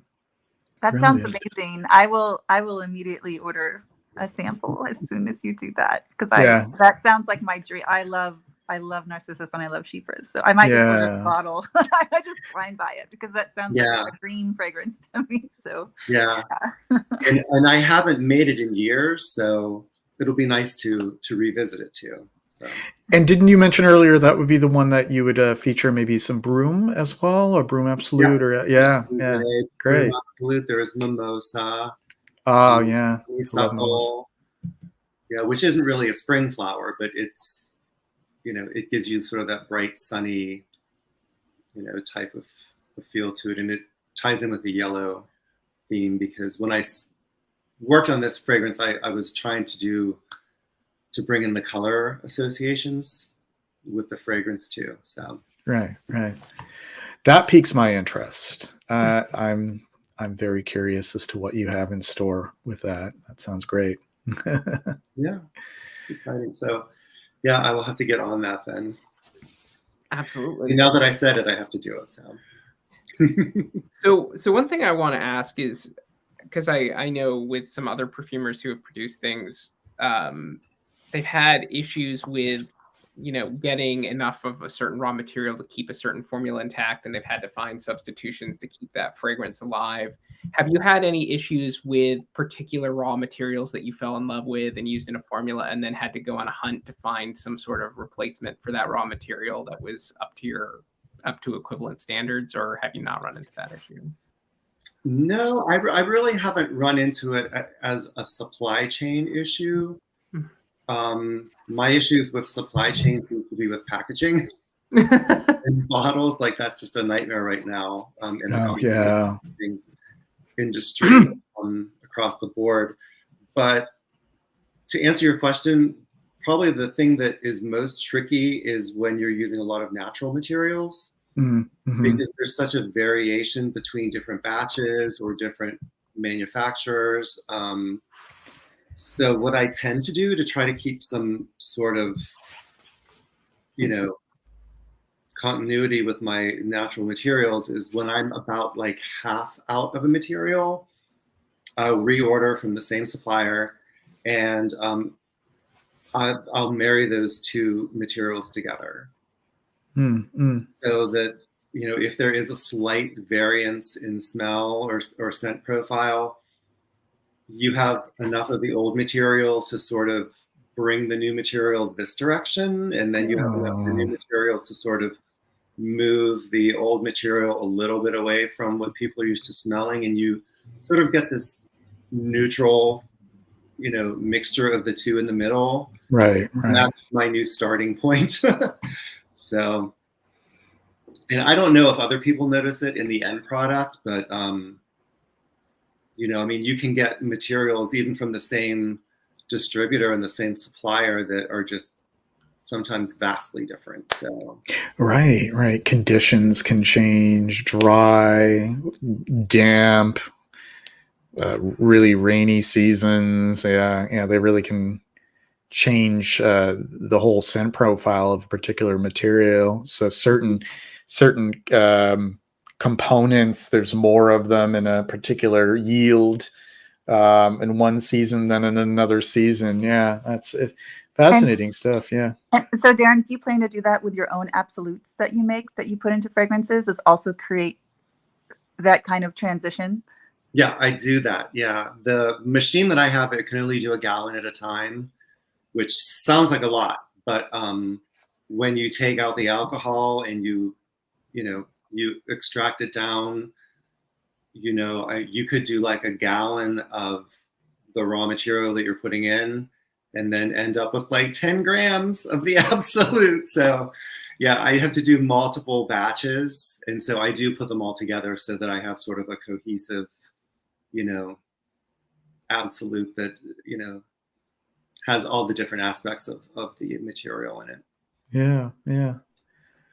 Very cool. Are there any notes that I would assume as a perfumer you have very what we may call like Catholic tastes when it comes to raw materials, but are there any notes that you particularly dislike, or find yourself maybe like bothersome notes in perfumery that you tend to stay away from? Yes. There are just certain, and I know that the answer should be, oh no, I respect every material for what it does. And there are materials that I use that I don't particularly enjoy personally, but I do understand their function, and so I use them. But I'm not really big on like anisic notes, anisic materials. Mm-hmm. Which probably means I should force myself to work with them more. And I, for a long time, was really not fond of cumin in fragrances. Yeah. Really the only fragrance that I could tolerate with cumin in it was the Rochelle. Right. Until actually I smelled a fragrance by Sarah McCartney from 4,160 Tuesdays called Court of Ravens. I got a sample of it, and it's a rose chypre, but it has a cumin note in it. And at first I was like, oh, there's cumin, because I really like it. But it was just done in such a nuanced way that I bought a full bottle because I was like, I can't believe I'm wearing a fragrance with cumin. But so I think things just grow on you too. Right. But yeah, I'm not really wild about anisic notes. I use them sometimes if I need to, but they're just not my favorite. Yeah. I'm crazy about anisic stuff. I am, and cumin, but we each are unique. Like some things, like like I'm not really keen on like very strong grapefruit in a fragrance, mostly because like what it does to me when I wear grapefruit, like it ends up smelling a little too sulfurous, and then that's not pleasant. And cypriol, I have a tough time with cypriol or nagarmotha. It has to be very subtle in a fragrance, or else it jars me a great deal. Yeah. But yeah, I think that it's good to challenge ourselves, to kind of push ourselves to befriend what we consider the enemy and see what we do creatively. So it's admirable for any creator to confront something that they may not necessarily enjoy or feel comfortable with, and see what comes out of it. So, and you're not alone. Like anisic, I think anisic notes are kind of polarizing. I think there are going to be some people who are like, they love it, and then other people are like, I don't know, I don't like the taste of it, and I don't like the smell of it either. It has a very metallic facet to it that's very cold. It can be, yeah.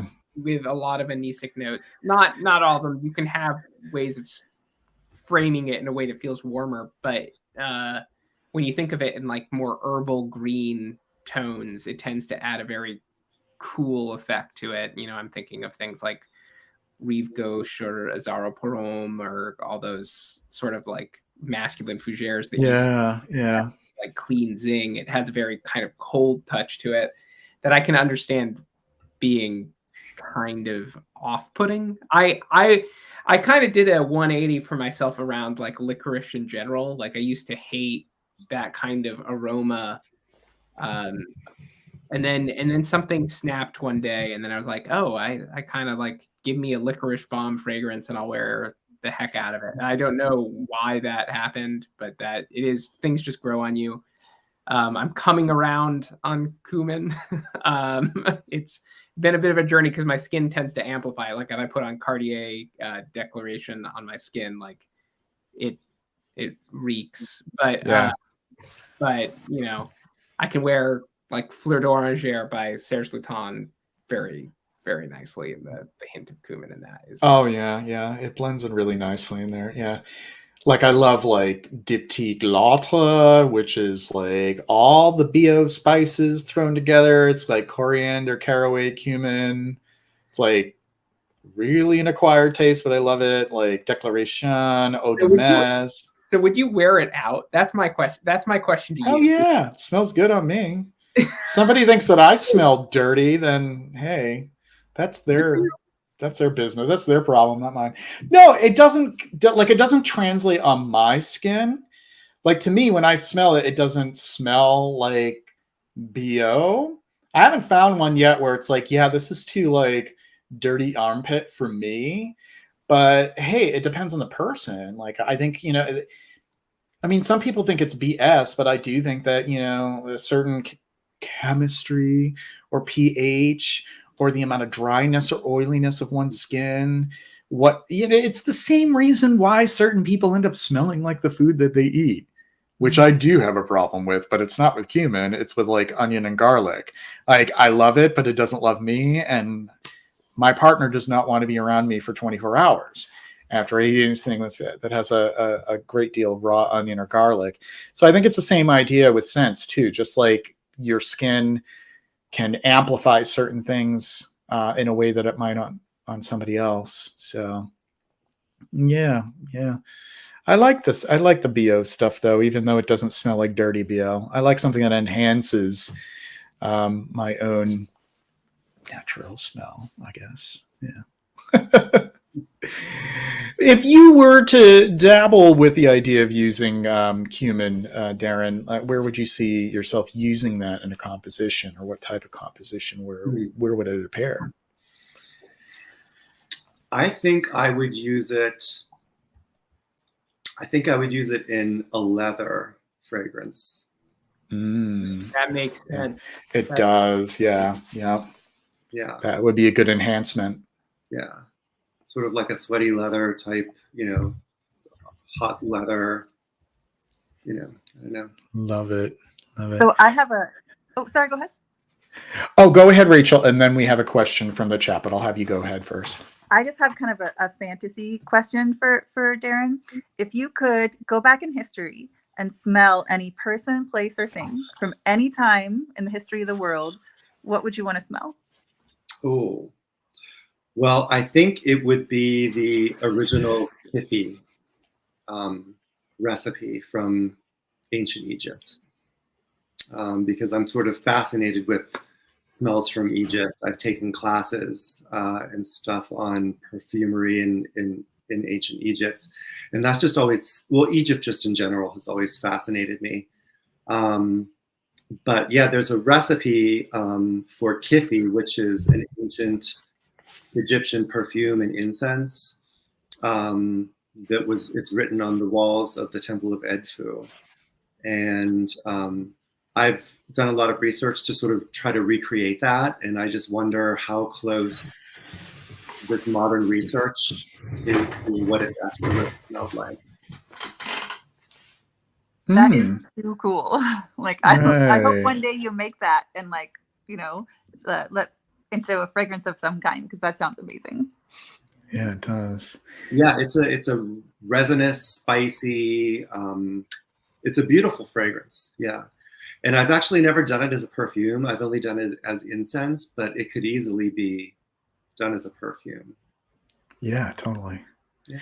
GMG asks, since you seem more inclined toward the classics like most of us, I'd like to know if any recent designer release has caught your attention and your opinion on the current state. And I'm assuming of fragrance, of commercial fragrance.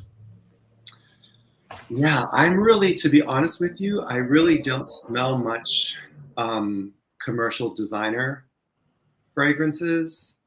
I really don't even know what the most current releases are. I'm kind of like the wacky perfumer, sitting behind my bench, extracting things and writing with fountain pens.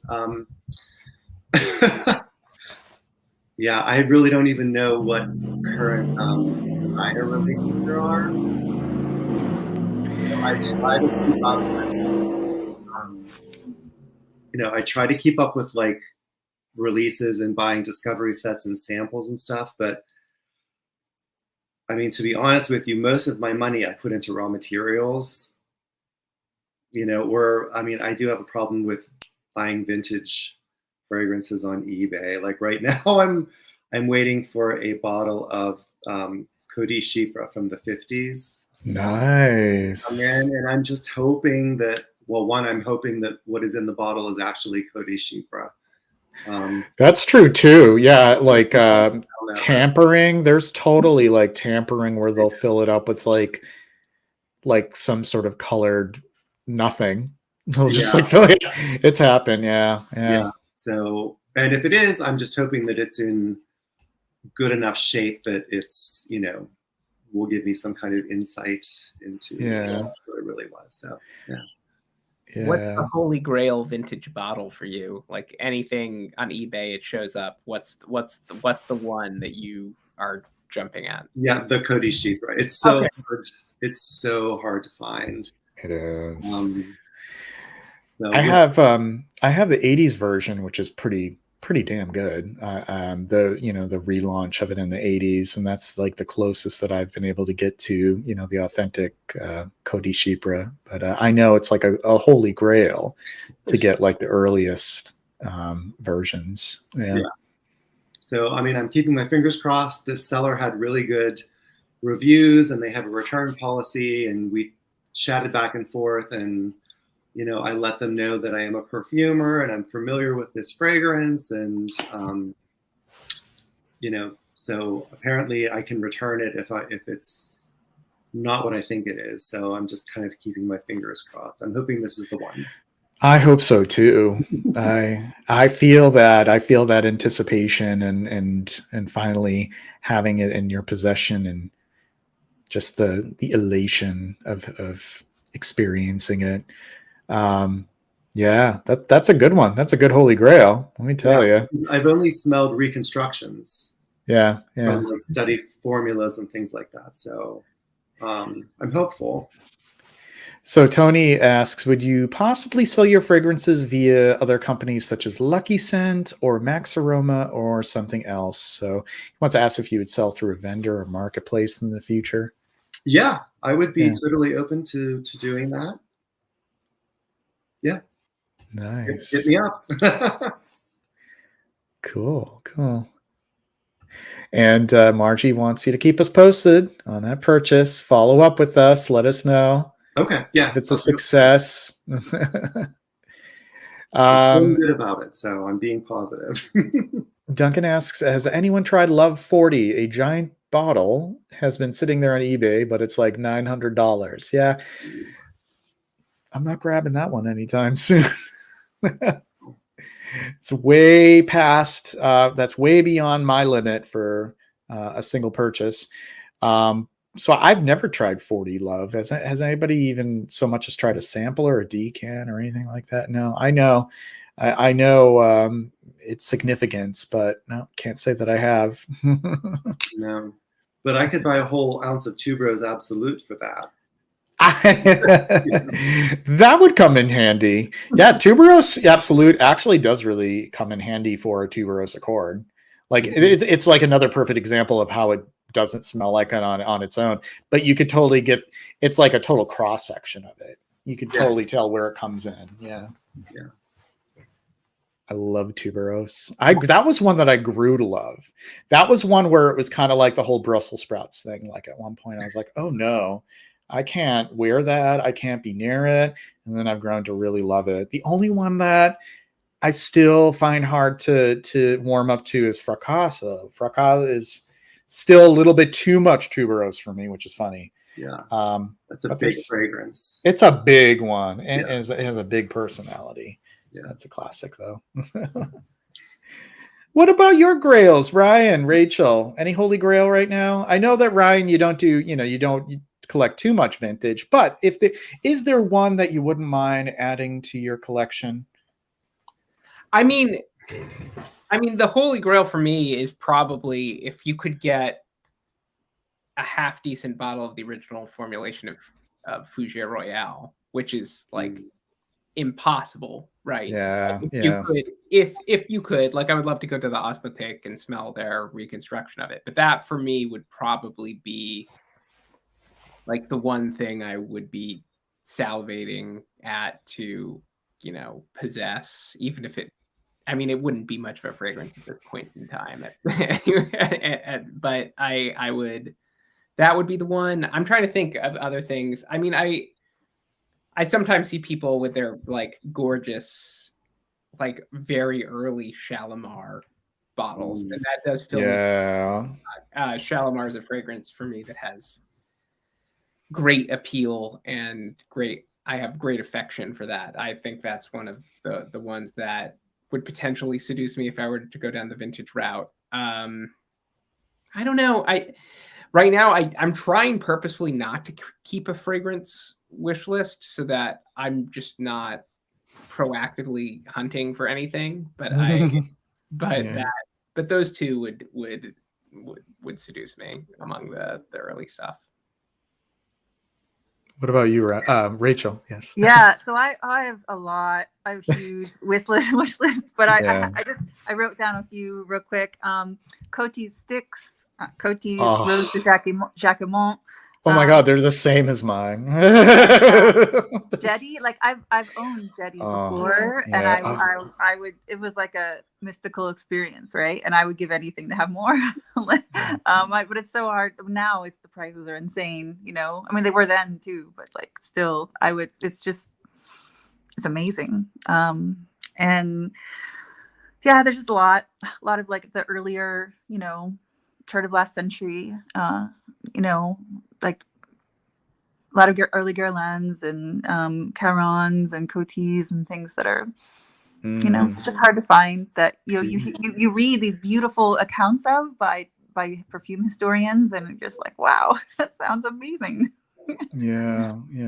This is jogging my memory the more we think about, like, for me, it's going to be all those very like early fragrances that I'm drawn to. Like another one I would love is like the Caswell Massey No. 6 in like its very early form, because that one goes back so far.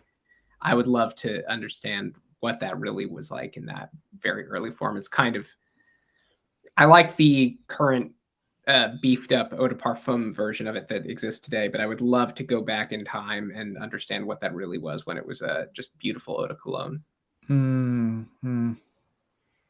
Yeah, for sure. I'm a huge fan of Caron, and there are a few that are holy grails for me. Like I'd love a vintage of like Alpona. Narcisse Blanc, because I have Narcisse Noir, but Narcisse Blanc would be wonderful to have.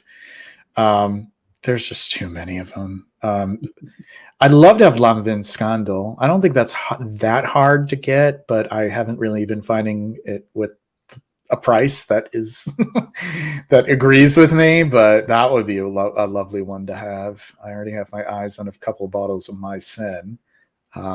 Yeah. And then there's part of me like, I don't want to give it all away because other people are going to be curious and then they're going to take my bottles.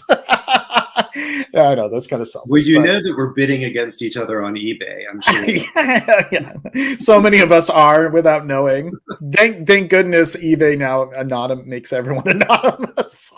You can't figure it out. Yeah. Oh, wow. Jonathan, vintage Dunhill Burgundy. Yeah, that one's very hard to locate. That's I would love to even so much as try that one out. I was kind of curious about it because it's come up a few times in conversation, but that one is kind of a holy grail. Mitsuko from 1919. Wow, that would be a rare experience. Oh my God. Thankfully, the more recent Mitsukos smell fantastic though. Mm-hmm. So the same thing with Shalimar too. Yeah. Yeah, Shalimar is in. Bless Guerlain for keeping those two in good shape. Shalimar, go. Buy a new bottle and have no regrets. Yeah. Right. And then someday if you win the lottery, or if you become so gainfully employed, if you become a multimillionaire, then it's when money's no matter. Then I don't know. donate it to a very important cause other than vintage fragrances. But I will say, vintage Mitsuko boxes and bottles are some of the loveliest fragrance presentation that ever. God, I know. You know, I almost just want to buy an empty bottle and box so I can just display it somewhere, because it's so beautiful. Not all vintage perfumes are very beautiful. Like the original, like the Eau Sauvage with like the plastic cap and all that stuff. Like, that they went through a whole stage where their bottles were hideous. It's so unfortunate. Like, even like trying to like photograph them, trying to kind of bring out the best out of like a pretty cheap looking bottle is kind of that's kind of rough. Dior had a rough sort of patch with their bottle presentation, but I love like Parfums and Parfum Estrays, like, Guerlain. I just recently picked up, Rachel, I don't know how recently you picked up yours, but a recent acquisition of Val de Nuit in the Parfum Estray version, and I'm just absolutely smitten. It's great. It's great to have these versions. They're just kind of a little pricey. Like, I wish I could collect them all. I wish I could have like, the Mitsuko version and the Jiki version, and have like a little, a little collection of them. So that's an interesting question for Darren, though. So do you ever play around and try to figure out the happy medium with fragrance concentration that way? Okay. Yeah. Do you have any in particular that you've released that you felt like you were playing around with that and found like the perfect modulation for one? Maybe there's no good story there. I know every perfume goes through that process, but yeah, no, I mean, there's really no one particular story there, but yeah, I mean, I do that for every fragrance. So the way I learned and the way I work is I create a concentrate first. And then what I'll do is I'll make multiple different dilutions. Like I'll try it at 15% and 20%. And, because typically the lower the percentage, the more diffusion there is. Yeah. There's this equilibrium between longevity and projection that you're always trying to find that perfect balance. So yeah, I'll make multiple dilutions and try to find like the sweet spot for each individual fragrance, and it's never really the same. It's always different, and it depends what aspects of the fragrance you want to play up to. Like if you wanted to play up the florals or the top notes, as opposed to like the base notes and bring out the resins, you can do that with changing the concentration. Right. Yeah. So we had a question. Let me see. I'm losing track. Oh, here we are. Is Mitzi the only fragrance that comes with a pom-pom? So pom-pom, do you mean the, like in the Parfum version, like the Bold Rachage? The little, is that what you're referring to? Or I think that's what you mean. The other ones do too, right, Rachel? Like the Jiki has the Bold Rachage with the little pom-pom kind of thing, and Val de Nuit doesn't, but a number of them do. I think that maybe Le Bleu has a little pom-pom as well. Yeah. All the ones that are upside down hearts basically do. Yeah. Or, well, Jiki isn't an upside down heart, but that one does too. So, yes. And I've seen other houses do similar things too, with like the little tags or tags. Bold Rachage, yeah, that's the little, the added to the wiring. I love that whole, like, it's almost like a ceremony when you're opening it up and you're opening up that Parfum bottle for the first time. That's a whole art form unto itself. The making because Bold Rachages, they're handmade. Those are like people. Those are not on an assembly line with a machine. Yeah, those. You're getting Yeah. If you get from Guerlain, those are like little old men and ladies, I think, that are doing that have been skilled in that for decades. Yeah, totally. Oh, we lost Rachel. I think it may have been a technical issue. Hopefully, we get her back. We have an important question for you guys. Oh, I'm sorry. No. It wasn't that. I was just a very important announcement. Walmart sells Frank Bock lit fragrances. Run, don't walk. Sorry, go ahead. I have a question for you guys about Guerlain before I forget. Oh, yeah. So I read that they're like standardizing their bottles now into like those square, bottles. Do you know, are they doing that with the classic line too, like with Shalimar and Mitsuko and No. So Shalimar is still in its kind of, I don't know, like the kind of like more like the bat bottle. That sort of bottle, but the rest of the classics are being put more into that upside down heart type bottle, and to standardize that, and then the masculines are going in like the more square bottles, like some of the vintage bottle designs. They look very attractive, and then all the new stuff looks like Tom Ford bottles. Basically, yeah. So I was at a Guerlain boutique not too long ago. So they are some of these fragrances that had very distinctive presentations have lost it. Mitsuko is now very much more like in the line with like a lot of the other classic feminines. And then there's another line here, the Aqua Allegoria line, which has like these kind of like I don't know, like sort of Beljari look. Like the bee bottles. It's kind of like a modified bee bottle, but they have like the honeycomb. I think they still do that on the top. Yeah. They did bee bottles. They got dumped on the market, so you could go and there was like a 6-month period where you could run out and get like all the bee bottles you wanted for ridiculous prices. But it was crazy, like how like just watching that whole phase where they were like so cheap and then they got really expensive, and like the first ones to sell out were like Nahima, and I grabbed my bottle of Nahima just in time before it ended up being it skyrocketed, and then it coincided with it being re-released in the Upside Down Heart. It's so confusing because classically the Upside Down Heart was always associated with Mitsuko and Le Bleu, and now it's just all streamlined.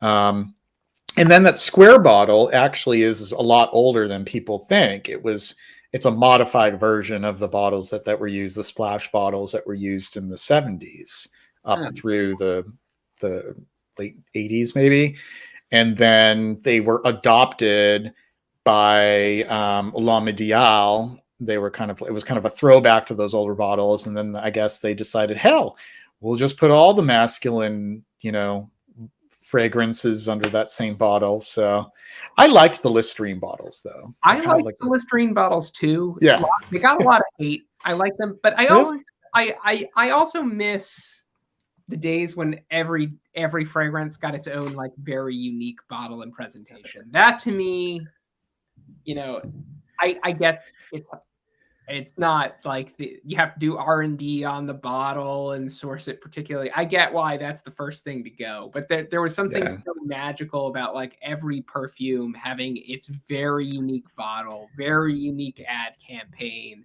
so that when we think about these classic fragrances, the first thing that pops into your mind is this very particular bottle shape. Right. That is something we don't really have as much now, especially since now I fragrances that are released by designers now, it's just like a sea of 30 flankers. So everything just looks like it's the same thing every designer counter you go to. But I miss that a lot. And it also makes it impossible when you're asking somebody what they're wearing and then they only know like the name of the original scent, like Chanel Chance and there's like 100 different flankers, and then they won't know. And you can't really blame them, because if you're just like, your average perfumer, you're not paying attention to, like the subtitle and the like, it's just, to them like a Chanel or a Chance. It also reminds me of like a Ventus. Like there's some people who don't even call it a Ventus. They just call it Creed. I wear Creed. Sure. But it makes you wonder how they even know how to rebuy it if they go to the counter and ask for it again at that point. Like they probably just have to explain, like, my bottle's the blue bottle. My bottle is the pink one. Yeah. Out of the row of all the bottles that otherwise look the same, mine has this color to it. Yeah. It's kind of funny.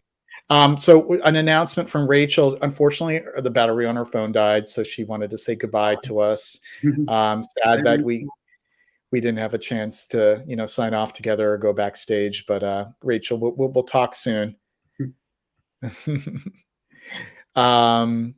So yeah, with Guerlain, it's really hard to keep track. I think that Guerlain kind of has that habit of doing that too, like brand identity. Like, oh my God, throughout the years, like the bottles change like every, 6 or 7 years. They completely do an overhaul on bottles for the Guerlain house. And I think another thing too is just reduction of cost, like the mold for the bottle and creating like a unique presentation. There isn't as much emphasis on that. So they'd rather just have like a very simplistic bottle that they can, reuse. Oh yeah. Even Lalique gave up the game. Like you be able to depend on Lalique of all companies to produce a distinctive bottle for each new fragrance. And then now they're just releasing everything in the same bottle over and over again. It's just I know. Yeah.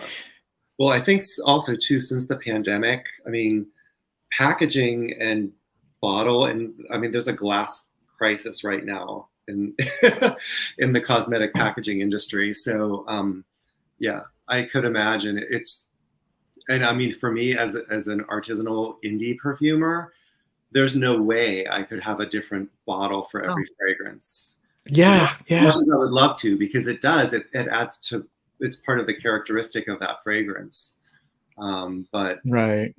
Yeah. And you're certainly not alone with that. Like most indie perfumers and even like niche brands, they can't do like unique presentations and molds. Like it's just so much more efficient to just have like a brand, and have it streamlined and, maybe, just switch it up as far as like the color of the label and maybe a little bit of art to, right. But the bottles themselves. That'd be far too expensive. Expect that of an indie perfumer just because of the costs. It's that it's just sad that like when you see a multi-million-dollar luxury enterprise kind of give up the ambition, it just feels a little bit right.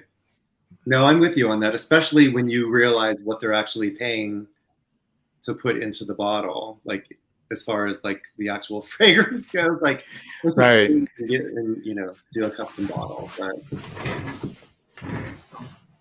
easier said than done, I guess. No, I know. Right. So the time has come. We're going to start the. What do we hear? What's the closing music? He's playing us out. Playing. It's kind of like the Academy Awards. You play the music. Okay, time to go. Time for the closing music. Now we're at 9:28, so we're gonna round things off for the evening. Darren, stay tuned. Stick around.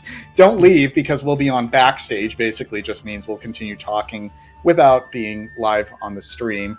Okay. Next week, major brain fart there. Next week we have John Biebel, January Scent Project. He will be joining us. So stick around for that. Just want to kind of give a rundown of who we'll be having in the next few weeks following that, January 31st. Mark Clandestine, Clandestine Laboratories. It's not his last name. Mark of Clandestine Laboratories. He'll be joining us. February 7th, A Nose Knows, Dana Sandhu. February 14th, James Elliott of Filigree and Shadow. We will have Kitschy K on the 21st of February. Daily Beauty and Marshall's Blends on February 28th, and Scented Moments. You may know him from YouTube. He will be joining us on March 7th. So This has been wonderful, Darren. Thank you for joining us. Yeah, thank you.